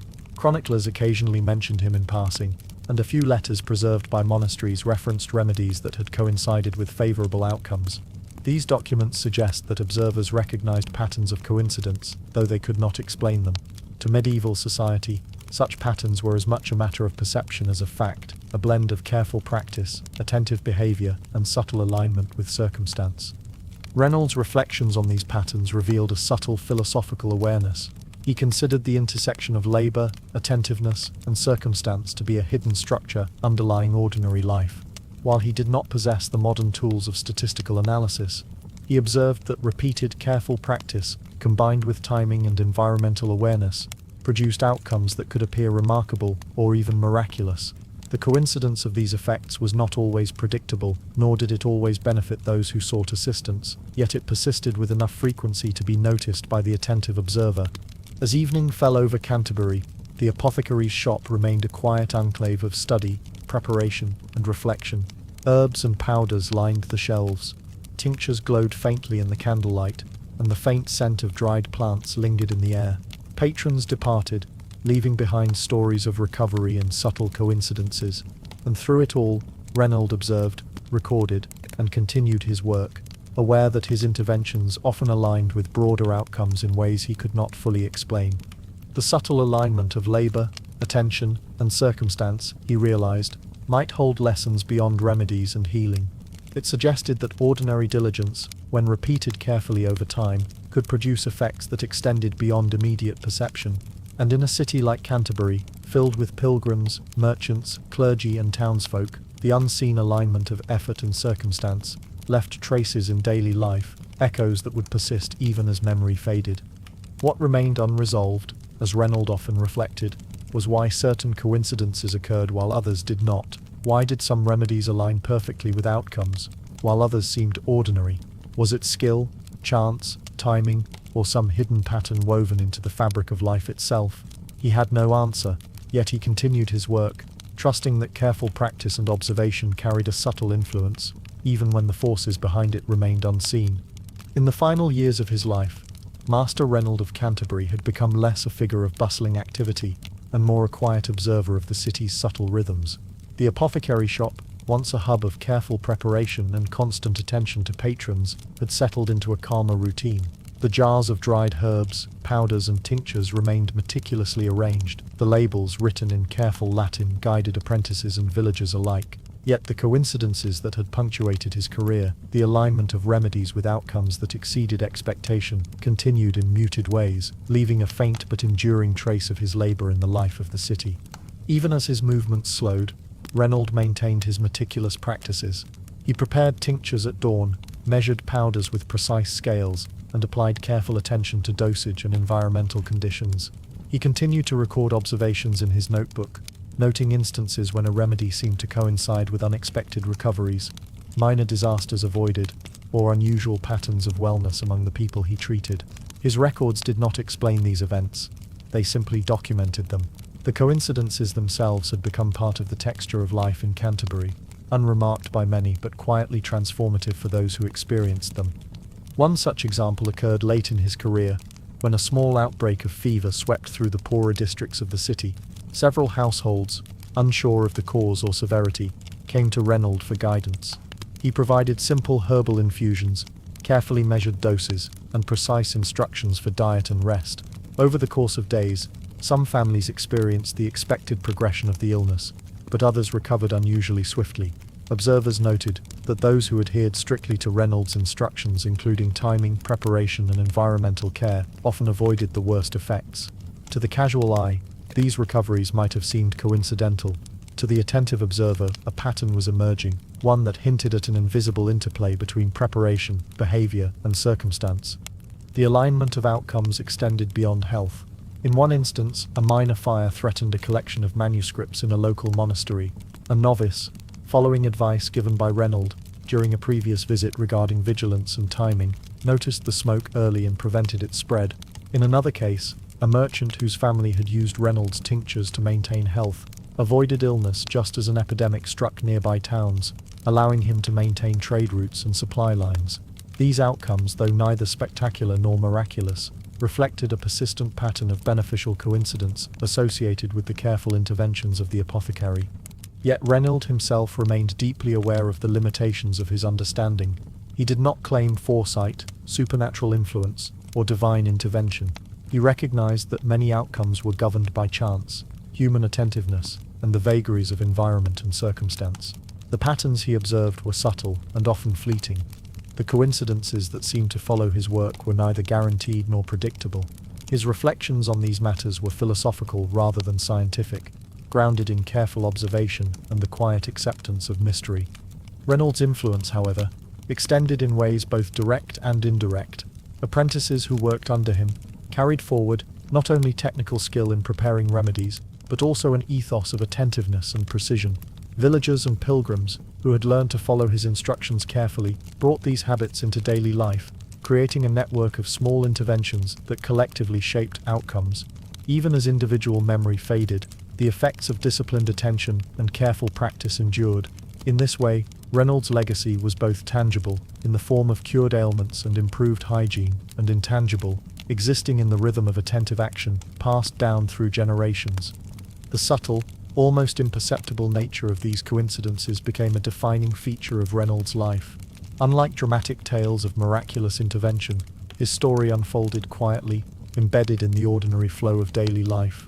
The timing of remedies, the careful preparation of herbs, and the attentiveness of patients combined with broader environmental and social patterns to produce outcomes that, when observed with patience, seemed to defy mere chance. It was a legacy of measured action, and the quiet accumulation of small advantages, rather than sudden or spectacular feats. Even after Reynolds' death, the patterns persisted. The apothecary's shop passed to apprentices, and his meticulous notes guided future practitioners. Villagers continued to recount stories of timely recoveries and narrowly avoided misfortune, often attributing them to divine providence, luck, or the enduring wisdom of the long-departed apothecary. Chroniclers and scholars occasionally reference these events in broader accounts of medieval life, noting the curious alignment of careful practice with unexpected outcomes. Yet the true mechanism, the combination of diligence, observation, and timing, remained largely invisible, understood only in fragments by those who observed closely. Reynolds' life illustrates a fundamental principle, often overlooked in historical narratives: the profound impact of ordinary diligence when practiced with attentiveness, care, and precision. In a world without modern medicine, where disease, accident, and misfortune were constant threats, the simple act of preparing remedies correctly, monitoring environmental conditions, and instructing patients thoroughly could ripple outward to produce significant effects. The coincidences that followed Reynolds' work were not necessarily miraculous, but they were remarkable in their consistency and subtle influence on the lives around him. In reflecting upon his story, one might consider the broader implications. How often do ordinary actions, performed with careful attention and methodical precision, intersect with circumstance in ways that produce unexpected outcomes? How much of what we perceive as chance or coincidence is shaped by the quiet diligence of individuals whose labor goes largely unnoticed? Reynolds' life offers a lens through which to view such questions, a medieval apothecary whose careful interventions aligned with the rhythms of life to produce patterns of recovery, preservation, and subtle fortune. The forgotten apothecary of Canterbury leaves a legacy not in grand monuments or sweeping historical events, but in the small, almost invisible ways that careful action can shape outcomes. Each herb measured, each tincture prepared, and each instruction followed carried potential consequences, and when those consequences aligned with circumstance, coincidence appeared. It was a reminder that the mundane labor of attentive craft could resonate far beyond the immediate moment. influencing lives in ways both quiet and profound. And so, as you imagine the narrow streets of medieval Canterbury, the faint scent of dried herbs drifting from a small apothecary shop, and the meticulous hand of a practitioner recording notes by candlelight, consider this: the world may be shaped not only by great leaders or dramatic events, but also by quiet diligence, careful observation, and the subtle alignment of human attention with circumstance. Some coincidences, like those associated with Master Reynold, remain unexplained, yet their effects endure, woven into the fabric of history and human experience. Even now, if you walk past an ancient apothecary site, you might imagine the echoes of careful preparation, the faint aroma of herbs, and the subtle coincidences that once guided recovery and fortune. What patterns, unnoticed by the world, continue to shape outcomes today as they did in the quiet life of this forgotten apothecary? In the heart of medieval Paris, along a narrow street lined with timber-framed buildings and bustling marketplaces, lived a man whose craft would quietly shape the lives of those around him, though few recognized it at the time. Master Arnaud, a clockmaker of unassuming appearance, spent his days amidst gears, weights, and finely crafted escapements, constructing mechanical marvels that tracked the passage of hours with painstaking precision. His life was a study in measurement, observation, and patience, yet the coincidences that accompanied his work would come to reveal the subtle interplay between human labor, timing, and circumstance. Arnaud's workshop was tucked between a bakery and a small tannery, its windows dim with layers of dust and soot from passing carts. Inside, the space smelled faintly of oiled metal, polished wood, and the occasional hint of burnt candle wax. The walls were lined with partially assembled clocks, wooden frames carefully carved and sanded, brass gears gleaming under the light of narrow windows. Each clock was a study in balance, every wheel and pinion tested for tolerance and fit. The clockmaker's tools, files, hammers, pliers, and calipers were arranged meticulously, reflecting the orderliness of his mind. Unlike many artisans of his time, Arnaud did not focus solely on creating clocks for the wealthy or the nobility.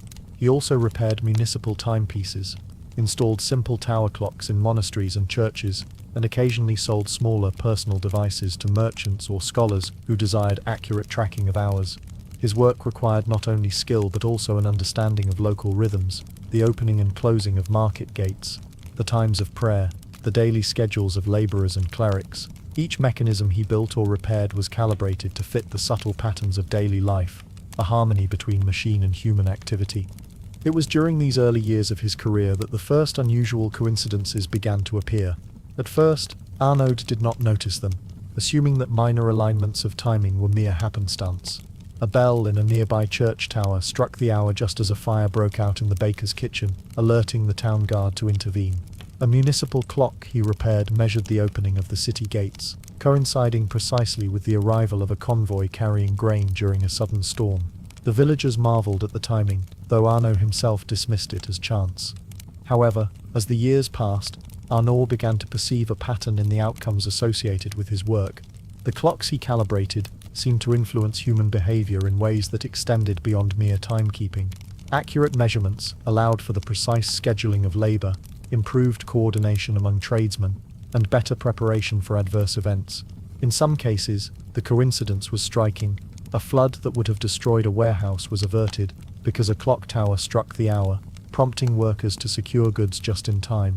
Another time, a sudden outbreak of theft in the market was curtailed because the alignment of bells and chimes ensured the town guard was present at the right moment. These instances, initially rare, became more frequent as Arnaud's skill and precision increased. Arnaud was meticulous in documenting his work, though not in anticipation of proving the existence of coincidence. Instead, he focused on technical notes, the calibration of pendulums, the alignment of escapements, and the behavior of various alloys under strain.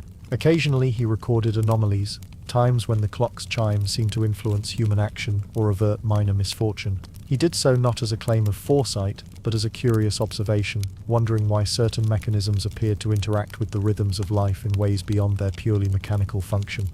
The city of Paris, with its dense population and complex social networks, became the perfect laboratory for these patterns. Merchants and tradesmen relied heavily on punctuality, while monasteries and churches structured their day around precise times of prayer.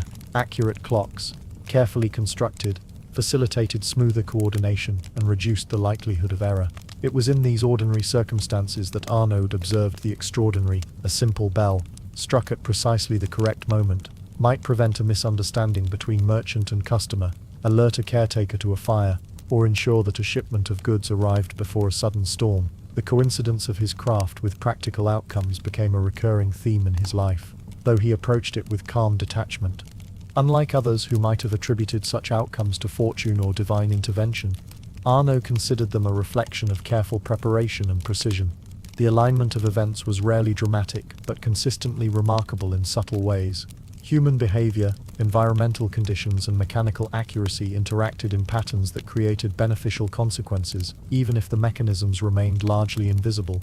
This quiet influence became central to his understanding of timekeeping, not as an abstract measurement, but as a practical force shaping daily life.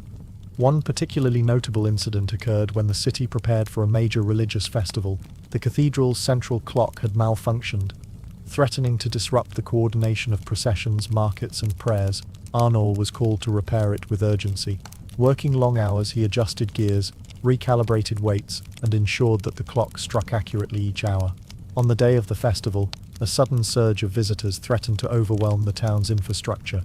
Yet the clocks, striking on precise intervals, guided both clergy and lay people, preventing accidents, crowding, and confusion. Observers commented on the almost miraculous timing, though Arnaud considered it the natural outcome of meticulous craftsmanship and proper calibration. Beyond technical precision, Arnaud became increasingly aware of the subtle coincidences that extended into personal lives. A merchant might avoid a dispute because the precise timing of the town bell allowed him to meet a traveling colleague at the correct hour. A student studying at the cathedral school could complete an assignment before a sudden rainstorm, thanks to the accurate measurement of time. While individually these events were minor, their accumulation over years of careful work created a network of seemingly improbable outcomes, a testament to the quiet influence of precision on ordinary life. Yet, despite the frequency of these alignments, Arnaud never sought recognition beyond his craft. He remained a craftsman first, a chronicler second, and a quiet observer of coincidences third. He understood that the marvel of timekeeping lay not in spectacle but in the unseen patterns it could help sustain. The coincidences, as remarkable as they were inseparable from the meticulous labor, patience, and attention to detail that characterized his life. Even as Arnaud aged, the clocks continued to serve as extensions of his attention and care. Apprentices who trained under him absorbed both the technical skill and the ethos of precision, carrying forward the quiet influence of his work. Villagers, merchants, and clergy adapted their behavior to the regular rhythms of clocks and bells, often unaware of the subtle coincidences that guided their actions. And through it all, Arnaud observed with quiet satisfaction, noting that the interplay of human diligence and mechanical precision created patterns that were as remarkable as they were understated. The lesson of Arnaud's life, quietly observed in the narrow streets of medieval Paris, is one of alignment, patience, and attentiveness. Ordinary work, performed with care, has the potential to shape outcomes in ways that seem improbable or even miraculous when viewed in retrospect. The coincidences that followed the careful ticking of his clocks, the measured swing of pendulums, and the precise chiming of bells reflected not luck nor divine favor, but the subtle force of disciplined human action interacting with circumstance. And so, as you imagine the streets of medieval Paris, the faint ringing of a clock tower echoing through timbered buildings, and a craftsman bent over gears and escapements, consider this: how many outcomes in history, whether mundane or extraordinary, have been quietly shaped by the patient alignment of labor, attention, and circumstance. How many coincidences, unnoticed at the time, have rippled outward to influence the lives of countless individuals. Master Arnaud's story, like the measured ticking of a well-crafted clock, invites reflection on the unseen rhythms of human experience, the subtle interplay of cause and coincidence, and the enduring impact of quiet diligence on the unfolding of events. As the years passed, Master Arnaud's reputation as a skilled clockmaker spread quietly through Paris and its surrounding regions. His workshop, tucked between the bakery and tannery, became a place where ordinary life and mechanical precision intersected in ways that few could fully appreciate. Those who relied on his clocks often did not consider the subtle influence of timing on their daily routines. Yet the patterns of coincidence that followed his work became increasingly apparent to the clockmaker himself, prompting deeper reflection on the interplay between craftsmanship, human behavior, and circumstance. Arnaud's attention to detail extended far beyond the mechanics of the timepieces. He observed the routines of the city, the opening of the marketplace, the departure of pilgrims along trade routes, the schedules of monks and clerics. Each clock he calibrated was carefully aligned with these rhythms, ensuring that its chimes were not merely a measurement of time, but a guide for daily activity. He began to notice that accurate timing could avert minor mishaps and even prevent small disasters. A bell struck too early or too late could create confusion, but a clock calibrated with precision often guided behavior in beneficial ways, almost as if it orchestrated the flow of ordinary life. One example occurred during a particularly busy season of trade. A shipment of grain was scheduled to arrive at the city gates, but sudden changes in weather threatened to delay transport and spoil the cargo. Thanks to Arnaud's careful timing of the municipal clock tower, gatekeepers were alerted precisely when the shipment arrived, allowing them to unload and store the grain efficiently before the storm hit. Without the clock's reliable signal, the grain might have been lost, but the combination of mechanical precision and human attentiveness ensured its preservation. Arnaud documented the incident in his notebook, noting the exact timing of the clock's chimes, the arrival of the shipment, and the coordination of the workers.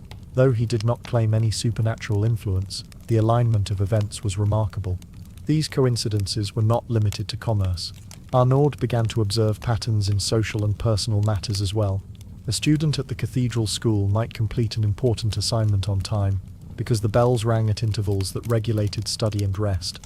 A family navigating the crowded streets could avoid collisions or minor accidents due to the predictability of clock chimes guiding daily routines. Even small misfortunes such as a sudden spill in the marketplace or a fire in a workshop were sometimes mitigated by the timely alert of bells or the predictable timing of the town clock. Individually, these events were minor, but collectively they formed a subtle network of beneficial outcomes, a lattice of coincidence that seemed to follow Arnaud's work. Arnaud's approach to his craft was both methodical and experimental. He refined the mechanisms of clocks incrementally, testing the effects of pendulum length, gear ratios, and the placement of weights. He observed how environmental factors, humidity, temperature, vibrations from nearby traffic, affected the accuracy of timekeeping. By adjusting these variables carefully, he ensured that the clocks remained reliable, providing a stable rhythm that guided human activity. In doing so, he inadvertently created conditions in which coincidence could align with circumstance in ways that appeared almost miraculous to those who relied on his work. The clockmaker's observations extended to the interplay between human attentiveness and mechanical precision. He noticed that people tended to respond more reliably to signals they trusted. A town guard patrolling the streets would time rounds according to the chimes of the clock tower, ensuring that gates were secured at the appropriate hour. A baker timing the fermentation of dough relied on precise measurement of hours, avoiding spoilage and waste. A messenger coordinating travel across the city depended on the regularity of the clock, allowing letters and parcels to arrive on schedule. In each case, Arnaud's meticulous calibration amplified the effectiveness of human action, creating outcomes that were unlikely to occur by chance alone. The pattern of coincidences also extended to moments of crisis.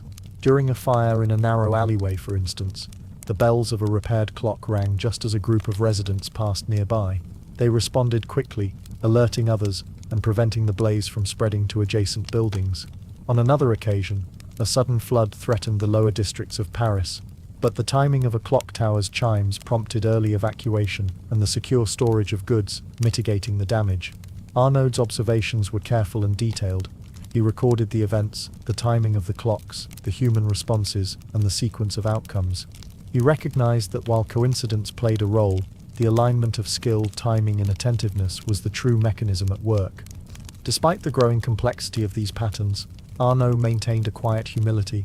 He never claimed foresight, divine favor, or supernatural ability. To him, the effects were the natural outcome of meticulous labor and the observant behavior of those who relied on his clocks. Yet he could not ignore the frequency of favorable outcomes associated with precise timing. It was as if the alignment of careful craft with human activity created a lattice of circumstance, where minor interventions produced effects that rippled outward in subtle but meaningful ways. The clockmaker's influence also extended through apprentices and collaborators. Young craftsmen who trained under him absorbed not only technical skill but also the ethos of attentiveness and careful observation. They learned to understand the timing of human activity, the importance of precise calibration, and the subtle interactions between mechanism and circumstance. As they carried this knowledge forward, the network of beneficial coincidences expanded beyond Arnaud's immediate presence, influencing the broader community in ways that were invisible but persistent.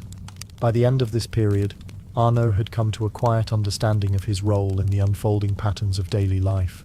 The coincidences, though striking in their recurrence, were not the result of magic or divine intervention. They were the product of human diligence, mechanical precision, and attentive observation, a subtle but powerful force shaping outcomes in ordinary life. The alignment of events was sometimes unexpected, but it was rarely random. It reflected the careful orchestration of action, timing, and circumstance that Arnaud practiced daily. Even as he aged, the rhythm of the city continued to follow the patterns he had influenced. The chimes of repaired or newly constructed clocks guided merchants, clergy, and residents, providing a reliable temporal structure that supported human activity. Minor misfortunes were mitigated, daily routines were synchronized, and the flow of life moved with a subtle efficiency born of careful observation. Arnaud, observing quietly from his workshop, documented these instances with a calm awareness of their significance, noting the ways in which human behavior and mechanical precision intertwined. The story of Master Arnaud is not one of dramatic heroism or monumental events. It is a tale of quiet diligence, subtle influence, and the extraordinary power of ordinary labor when executed with precision and care. His clocks, bells, and mechanisms became instruments not only of timekeeping but also of unforeseen consequence, guiding human behavior in ways that produced beneficial outcomes.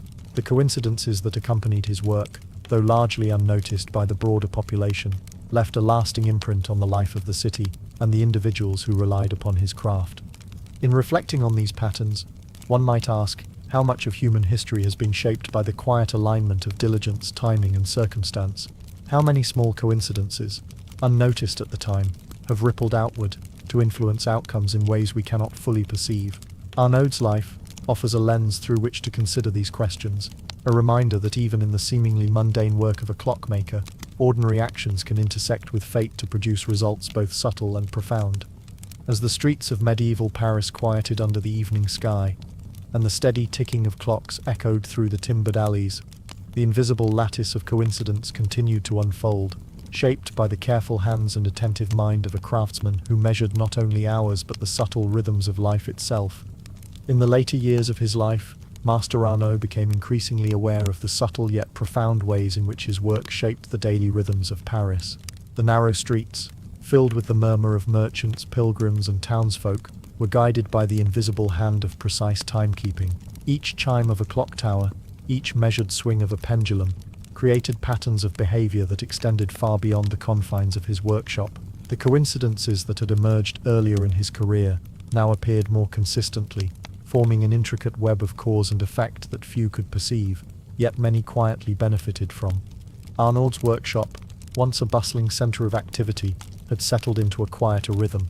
Apprentices managed day-to-day repairs and routine maintenance, leaving Arnaud free to focus on more delicate calibrations and complex mechanisms.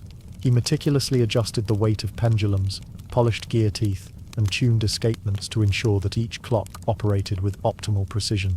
He observed the alignment of timepieces with natural events, such as sunrise, high tide, and seasonal changes, understanding that human schedules often intertwined with these rhythms. The result was a network of clocks and bells whose influence extended beyond simple measurement, subtly guiding the timing of countless actions across the city. The coincidence of outcomes linked to Arnaud's work became more apparent with age. A minor fire in a bakery was contained because the town's clocks signaled the guard at precisely the right moment. A shipment of grain arrived just before a sudden storm, preventing spoilage and economic loss. A scholar completed an assignment on time, allowing him to present research that might otherwise have been delayed. These events, while individually mundane, collectively demonstrated the quiet power of precision, preparation, and attentiveness. Arnaud documented these occurrences, noting the specific timing of chimes, the sequence of human actions, and the resulting consequences. To him, they were neither miracles nor magic, but the natural alignment of carefully executed labor with circumstance. One notable event occurred during a pilgrimage festival, when the cathedral's main clock had been damaged in a storm. The festival attracted pilgrims, merchants, and clergy from distant regions, creating a complex web of movement that required careful coordination. Arnaud worked tirelessly to repair the clock, ensuring that each chime, strike, and movement of the hands adhered to precise timing. On the day of the festival, the clocks guided processions, market schedules, and communal gatherings. A sudden surge of visitors threatened to overwhelm the streets, yet the timing of bells and clocks allowed crowds to navigate safely, preventing accidents and ensuring that rituals and commerce proceeded smoothly. Observers remarked on the remarkable coordination, though few attributed it to anything other than careful preparation and luck. Arnaud, for his part, recorded the details without embellishment, noting the alignment of mechanical precision and human behavior. Beyond technical achievements, Arnaud recognized the influence of trust and habit. People relied on the regularity of his clocks to structure their day, from market hours to prayers, meals, and work cycles. Trust in the predictable passage of time amplified the effectiveness of human action. Merchants coordinated deliveries, bakers timed bread for sale, and guards maintained security, all guided by the rhythm of his mechanisms. In this way, coincidences emerged not merely from the mechanics of clocks, but from the interaction of mechanical precision with human attention and behavior. The alignment of these factors produced outcomes that seemed improbable, even extraordinary, though they arose from careful and deliberate work. Apprentices, trained under Arnaud's guidance, absorbed more than technical skill. They learned the importance of observation, patience, and attentiveness, qualities that extended the influence of their craft. As they moved into other workshops, installed clocks in distant towns, or advised municipal officials, the subtle network of influence expanded. Timekeeping, when executed with precision, became more than measurement. It became a means of aligning human behavior, mitigating risks, and subtly shaping the flow of daily life. The coincidences that had followed Arnaud's clocks persisted, appearing in patterns that only the most careful observer could detect. Even the small, personal moments of coincidence did not go unnoticed. A baker, following the rhythm of bells, completed her work just in time to prevent spoilage. A scholar arrived at the cathedral precisely when a key manuscript was available, ensuring the continuity of study. A family avoided misfortune during a sudden flood because the warning was signaled at the exact right moment. Each event, while unremarkable in isolation, contributed to a cumulative pattern demonstrating the quiet effectiveness of precision, attentiveness, and alignment with circumstance. The coincidences were neither predictable nor guaranteed, but their frequency suggested a subtle order emerging from meticulous labor. As Arnaud reflected on his life, he recognized a central truth. The influence of his work lay not in grandeur or spectacle, but in the unseen coordination of ordinary lives. The clocks and bells he created acted as extensions of attention and care, guiding human behavior in ways that prevented misfortune, enhanced efficiency, and created opportunities for success. Coincidence in this context was the natural product of careful craft interacting with human activity, a phenomenon that, while rarely dramatic, could be profoundly meaningful over time. Arnaud's legacy persisted beyond his death. Apprentices continued to maintain the clocks, and townsfolk relied on their guidance. The rhythm of time in Paris, subtly shaped by his labor, influenced daily life in ways that few consciously recognized. Chroniclers, when recording the events of the city, occasionally noted remarkable coincidences, timely warnings, narrowly avoided accidents, and the smooth coordination of complex activities, but rarely understood the full scope of the mechanisms behind them. To future generations, Arnaud became a figure of subtle legend, a craftsman whose attention to detail and precision of timing left ripples across the lives of ordinary people. In considering the story of Master Arnaud, one might reflect on the broader implications of diligence and precision. How often do seemingly minor acts, performed with care and attentiveness, produce outcomes that appear remarkable or even improbable? How much of what we perceive as coincidence arises from the quiet influence of skill, observation, and timing? Arnaud's life suggests that the ordinary labor of one individual, executed with unwavering precision, can intersect with circumstance in ways that shape the flow of countless events. The ticking of clocks, the measured swing of pendulums, and the chimes that echoed through the streets of medieval Paris serve as enduring reminders of this principle. Even now, when modern timekeeping renders such coincidences nearly invisible, the story of Master Arnaud offers insight into the profound impact of careful attention, patience, and disciplined craft. The alignment of human action with precise timing, he discovered, could generate outcomes that seemed beyond ordinary expectation, subtle yet deeply significant in their effect. And so, as you imagine the narrow streets, the timbered buildings, and the steady toll of bells guiding the lives of merchants, scholars, and clergy, consider this: the ordinary labor of a careful craftsman may leave ripples far beyond immediate perception. Coincidence, when shaped by attentiveness and precision, becomes a quiet force, influencing the flow of human events in ways that remain largely invisible, yet deeply enduring. Master Arnault's life measured not only the hours, but the subtle rhythms of fate itself, leaving behind a legacy of alignment, patience, and the extraordinary power of ordinary diligence. In the bustling port city of Bruges, during the late medieval period, ships arrived and departed with the rhythm of tides and the schedules of distant markets. Merchants and sailors navigated canals, cobblestone streets, and crowded warehouses, always mindful of the weather and the timing of tides. Among them lived a man named Willem van Loo, a merchant whose reputation rested not only on his trading acumen, but also on an uncanny ability to anticipate storms before they struck. To ordinary observers, this seemed the product of luck, intuition, or perhaps divine favor.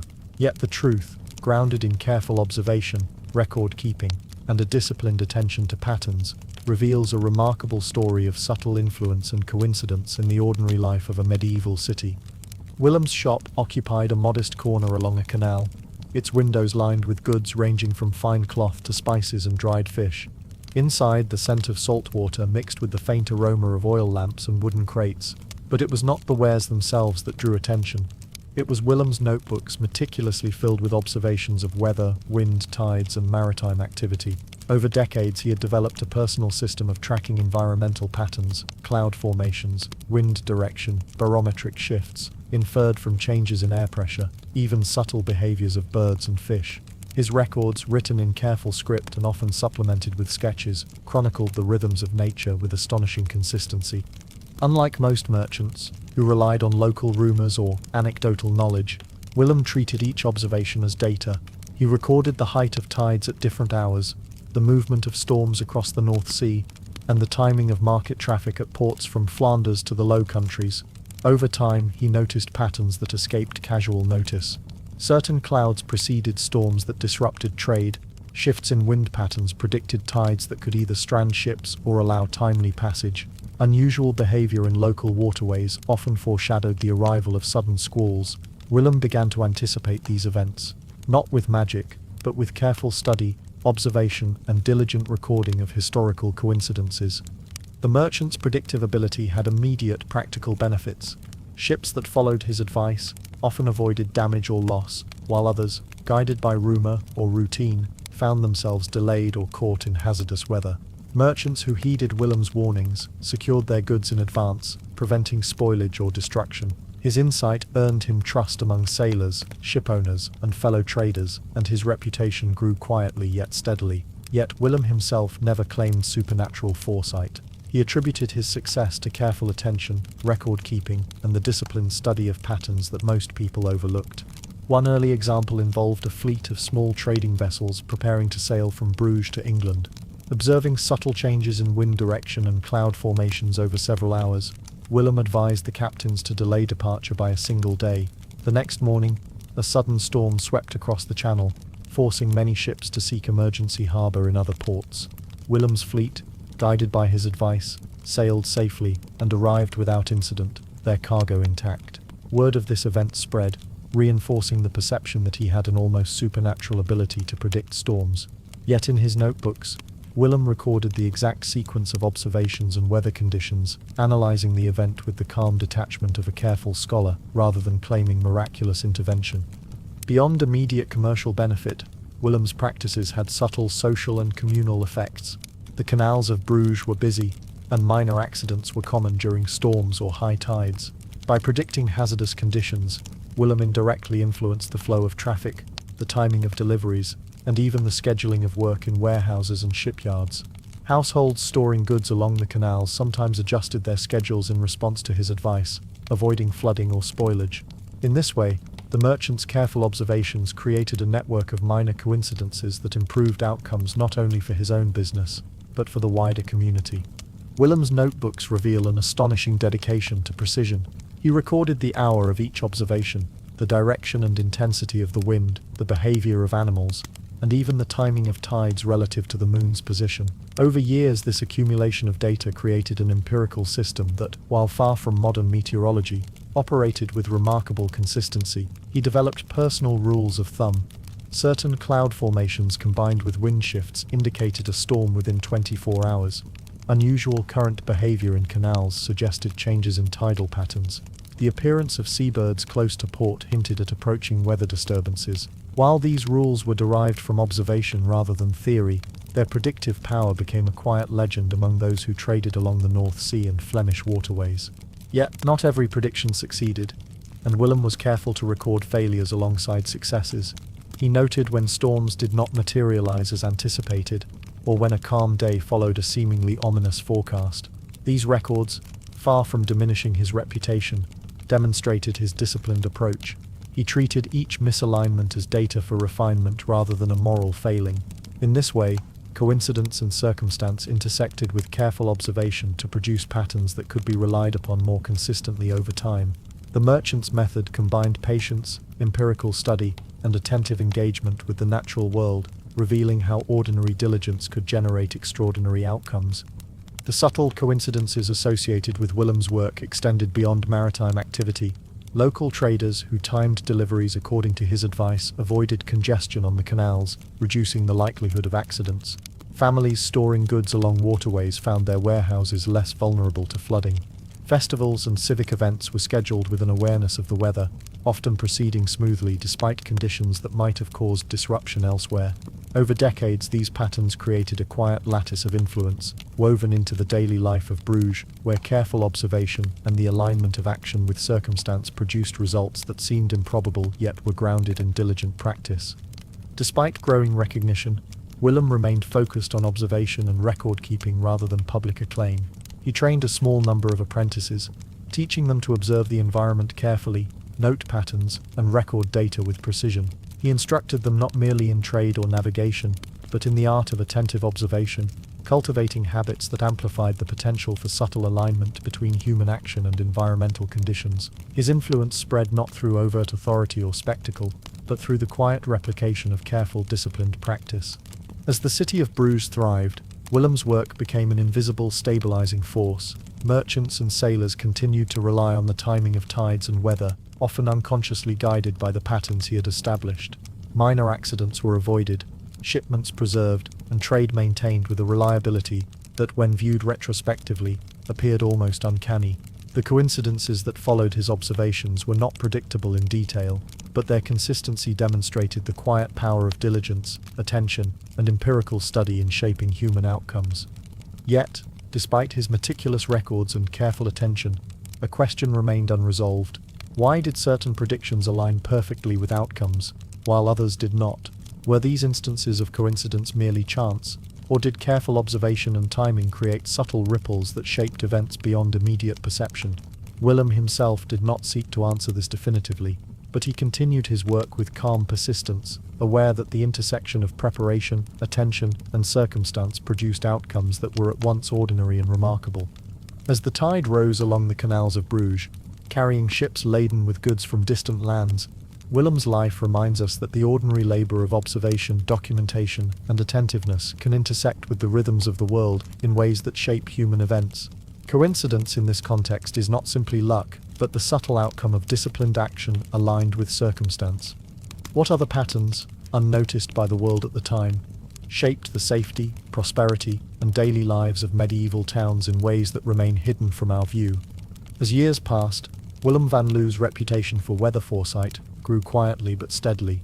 While some attributed his abilities to luck, divine favor, or instinct, Willem understood the foundation of his success was rooted in careful observation and meticulous record-keeping.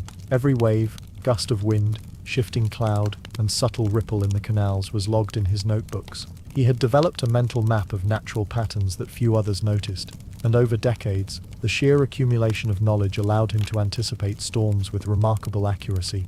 Bruges, a city defined by its canals and maritime trade, was particularly sensitive to weather disruptions. A sudden storm could sweep in from the North Sea, damaging ships, flooding warehouses, or creating havoc along busy docks. Merchants relied on timing and routine. Delays could ruin shipments, spoil goods, or interrupt markets that spanned the Low Countries and beyond. Willem's foresight, seemingly coincidental to outsiders, became a subtle stabilizing force for commerce and daily life. His warnings, delivered to select clients, allowed shipments to be adjusted, goods to be secured, and labor schedules to adapt. One memorable incident illustrates the quiet yet profound impact of his methods. A shipment of luxury cloth and spices from England had arrived in the harbour, timed to meet the peak demand of a local festival. Willem, observing the movement of storm clouds over the North Sea and shifts in wind patterns at dawn, advised the merchant to delay unloading by half a day. Later that afternoon, a sudden squall struck the harbour, sending boats rocking violently and threatening damage to the newly arrived goods. Merchants who ignored the advice faced ruined wares and disrupted markets, while those who followed Willem's guidance avoided loss entirely. The coincidence, visible to the participants as extraordinary, was rooted in disciplined observation, documentation, and action aligned with circumstance. Willem's approach extended beyond mere prediction. He educated his apprentices and trusted colleagues, teaching them to observe the behavior of clouds, the direction and strength of wind, tidal changes, and subtle signs from birds and marine life. Each detail, though seemingly trivial, contributed to an emergent understanding of environmental patterns. Apprentices carried these lessons into their own trade dealings, gradually spreading a network of informed observers who enhanced the resilience of Bruges against storms and natural disruptions. The coincidences that followed Willem's work were therefore not entirely individual. They were amplified by a community of attentive participants who followed patterns he had identified and documented. The merchant's notebooks, filled with rows of meticulous records, reveal how observation and timing intertwined. He noted tidal heights in relation to lunar cycles, variations in river currents, and cloud formations preceding wind shifts. He recorded the timing of market openings, shipping schedules, and local rainfall. Over time, Willem began to notice subtle coincidences. Storms avoided certain shipping lanes when multiple small adjustments in departure times were made. Minor flooding in one district coincided with empty warehouses, suggesting that careful scheduling could mitigate disaster. Deliveries that adhered to precise timing patterns often arrived without incident, even in the face of unpredictable weather. Yet, not every prediction succeeded. Some storms appeared without warning. Some calm days followed ominous clouds. Willem treated these failures as opportunities to refine his understanding. Each misalignment between observation and outcome became a lesson, a data point to be incorporated into his growing corpus of empirical knowledge. He never allowed superstition or attribution to luck to override his meticulous analysis. The coincidences that followed his work he recognized were a combination of preparation, timing, and circumstance, not magic or divine intervention. The broader implications of Willem's observations extended beyond commerce and safety. Families storing goods along the canals adapted their routines to anticipate high tides. Guilds scheduled their labor with an awareness of potential weather disruptions. Markets maintained a smoother flow because deliveries arrived predictably. Even civic events, such as religious festivals and town gatherings, benefited from subtle coordination linked to Willem's weather predictions. The emergent patterns of coincidence he influenced were largely invisible to the casual observer, yet they improved daily life, mitigated risk, and enhanced the resilience of the community. Willem's quiet influence was amplified through apprentices and trusted colleagues. Each one learned not only to observe and record, but also to act on subtle cues and timing, creating a distributed network of attentive participants. This network magnified the coincidence of outcomes, ensuring that more households, merchants, and sailors benefited from careful observation. In effect, the city of Bruges became subtly coordinated, guided by knowledge accumulated over decades and transmitted carefully through Willem's teaching. These interventions, while mundane in isolation, collectively shaped the flow of trade, safety, and everyday life, revealing how ordinary diligence can ripple outward to produce significant consequences. By midlife, Willem also noticed an unexpected side effect of his work. Patterns of coincidence seemed to emerge even among people who were unaware of his guidance. Tradesmen avoided accidents during storms, simply because merchants following Willem's instructions altered the timing of shipments and labor schedules. Families adjusted storage practices based on anticipated tidal movements, indirectly benefiting those around them.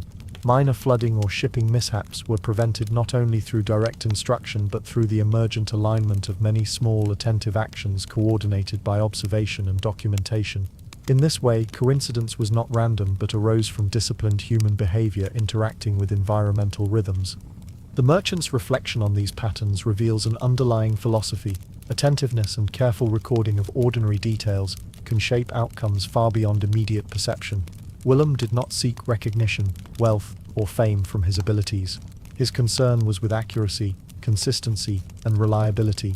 Yet the outcomes of his work, safe ships, preserved goods, coordinated labor, and mitigated disaster, created a lasting impact. The coincidence that observers sometimes attributed to luck was, in reality, the product of disciplined observation and alignment with circumstance. Even the quietest interventions, he realized, could produce ripples. A warning to delay a shipment, a note to adjust storage for a high tide, a recommendation to avoid certain streets during storms. Each small act multiplied across time and space, generating outcomes that appeared improbable to those not observing the underlying system. Over decades, this created a lattice of coincidence, interwoven into the daily life of Bruges, visible only in retrospect yet profoundly shaping the city's resilience, efficiency, and prosperity. Yet one question remained, unresolved even in Willem's extensive records. Why did some patterns of observation coincide perfectly with outcomes, while others did not? Was it mere chance, or did the alignment of attention, action, and circumstance create a subtle, almost imperceptible force guiding outcomes? Willem never claimed to answer this definitively. Instead, he continued his work with calm persistence, refining observations, recording results, and sharing knowledge selectively, trusting that diligent attention produced tangible effects, even if the mechanisms remained partially hidden. As the canals of Bruges glistened under the morning sun, ships bobbing gently against wooden posts and merchants preparing goods for shipment, the quiet labor of Willem van Loo offers a profound lesson. Ordinary observation, careful record-keeping, and disciplined action, performed consistently over time, can shape the course of daily life in subtle yet enduring ways. Coincidence, in this sense, is neither random nor supernatural. It emerges from the alignment of diligent human attention with circumstance, creating patterns that guide outcomes and mitigate risks in ways often invisible but deeply consequential. What other unnoticed coincidences, guided by careful observation and diligent action, shaped the daily life of medieval towns, ensuring safety, prosperity, and the smooth rhythm of ordinary existence? In the final decades of his life, Willem van Loo had become a quiet fixture in the life of Bruges, a man whose influence extended far beyond the immediate circles of merchants and sailors who sought his guidance. His shop, modest in appearance but brimming with notebooks and charts, had become a repository of knowledge painstakingly accumulated over decades. What made Willem remarkable was not the grandeur of his shop, nor any public recognition, but the subtle and consistent coincidences that followed his work, shaping daily life in ways largely invisible to those who benefited from it. The canals of Bruges were a lifeline for trade and daily life. Ships of all sizes moved along them, carrying goods ranging from cloth and spices to fish and timber. Timing was crucial. A ship that departed too early risked running aground at low tide, while a late departure could leave perishable goods exposed to storms or spoilage. Willem's meticulous observation of tides, wind patterns, and weather enabled him to provide guidance that significantly reduced risk. But more than this, his insights rippled outward. Merchants coordinated deliveries more efficiently, laborers timed work to avoid flooding, and families adjusted their storage practices, all in subtle alignment with his observations. The coincidences that resulted were often attributed to luck or divine providence, yet they stemmed from disciplined attentiveness to natural patterns. One particularly instructive event occurred during a season of unusually volatile weather. A series of storms had swept through the North Sea, threatening incoming ships carrying grain critical for Bruges' markets. Willem, having observed shifts in cloud formations and tidal currents, warned merchants to delay certain departures and to secure their cargo in anticipation of high water. Some heeded his advice immediately, while others relied on customary schedules. The ships that followed his guidance sailed safely, while those that ignored it were delayed or damaged. At first glance, this seemed miraculous. Yet Willem recorded every detail: the cloud formations, wind direction, tidal height, and the outcomes of each ship's voyage. His notebooks revealed that the alignment of careful observation and disciplined action, rather than chance, produced the favorable outcomes. Willem's influence extended beyond commerce into social stability. The city's canals were prone to flooding, especially during high tides combined with heavy rainfall. By predicting these conditions, he enabled merchants and residents to take preventive measures, reducing accidents and loss. During festivals and public gatherings, his advice ensured that events proceeded without disruption. Families could anticipate flooding or storm-related risks, securing homes and goods accordingly. In effect, Willem's meticulous work created a lattice of coordination. Small actions informed by observation, amplified by community awareness, produced patterns that appeared coincidental, but were grounded in diligence and attentive response to environmental cues. Apprentices and colleagues played a vital role in sustaining this influence. Willem trained a small group of young merchants and sailors, teaching them not only to observe but also to act upon the subtle signs of weather and tidal shifts. Each apprentice carried forward his methods, spreading the practice of attentive observation to other ships, warehouses and districts. In doing so, they multiplied the coincidences that resulted from careful alignment of action with circumstance. These were not large-scale interventions or heroic acts.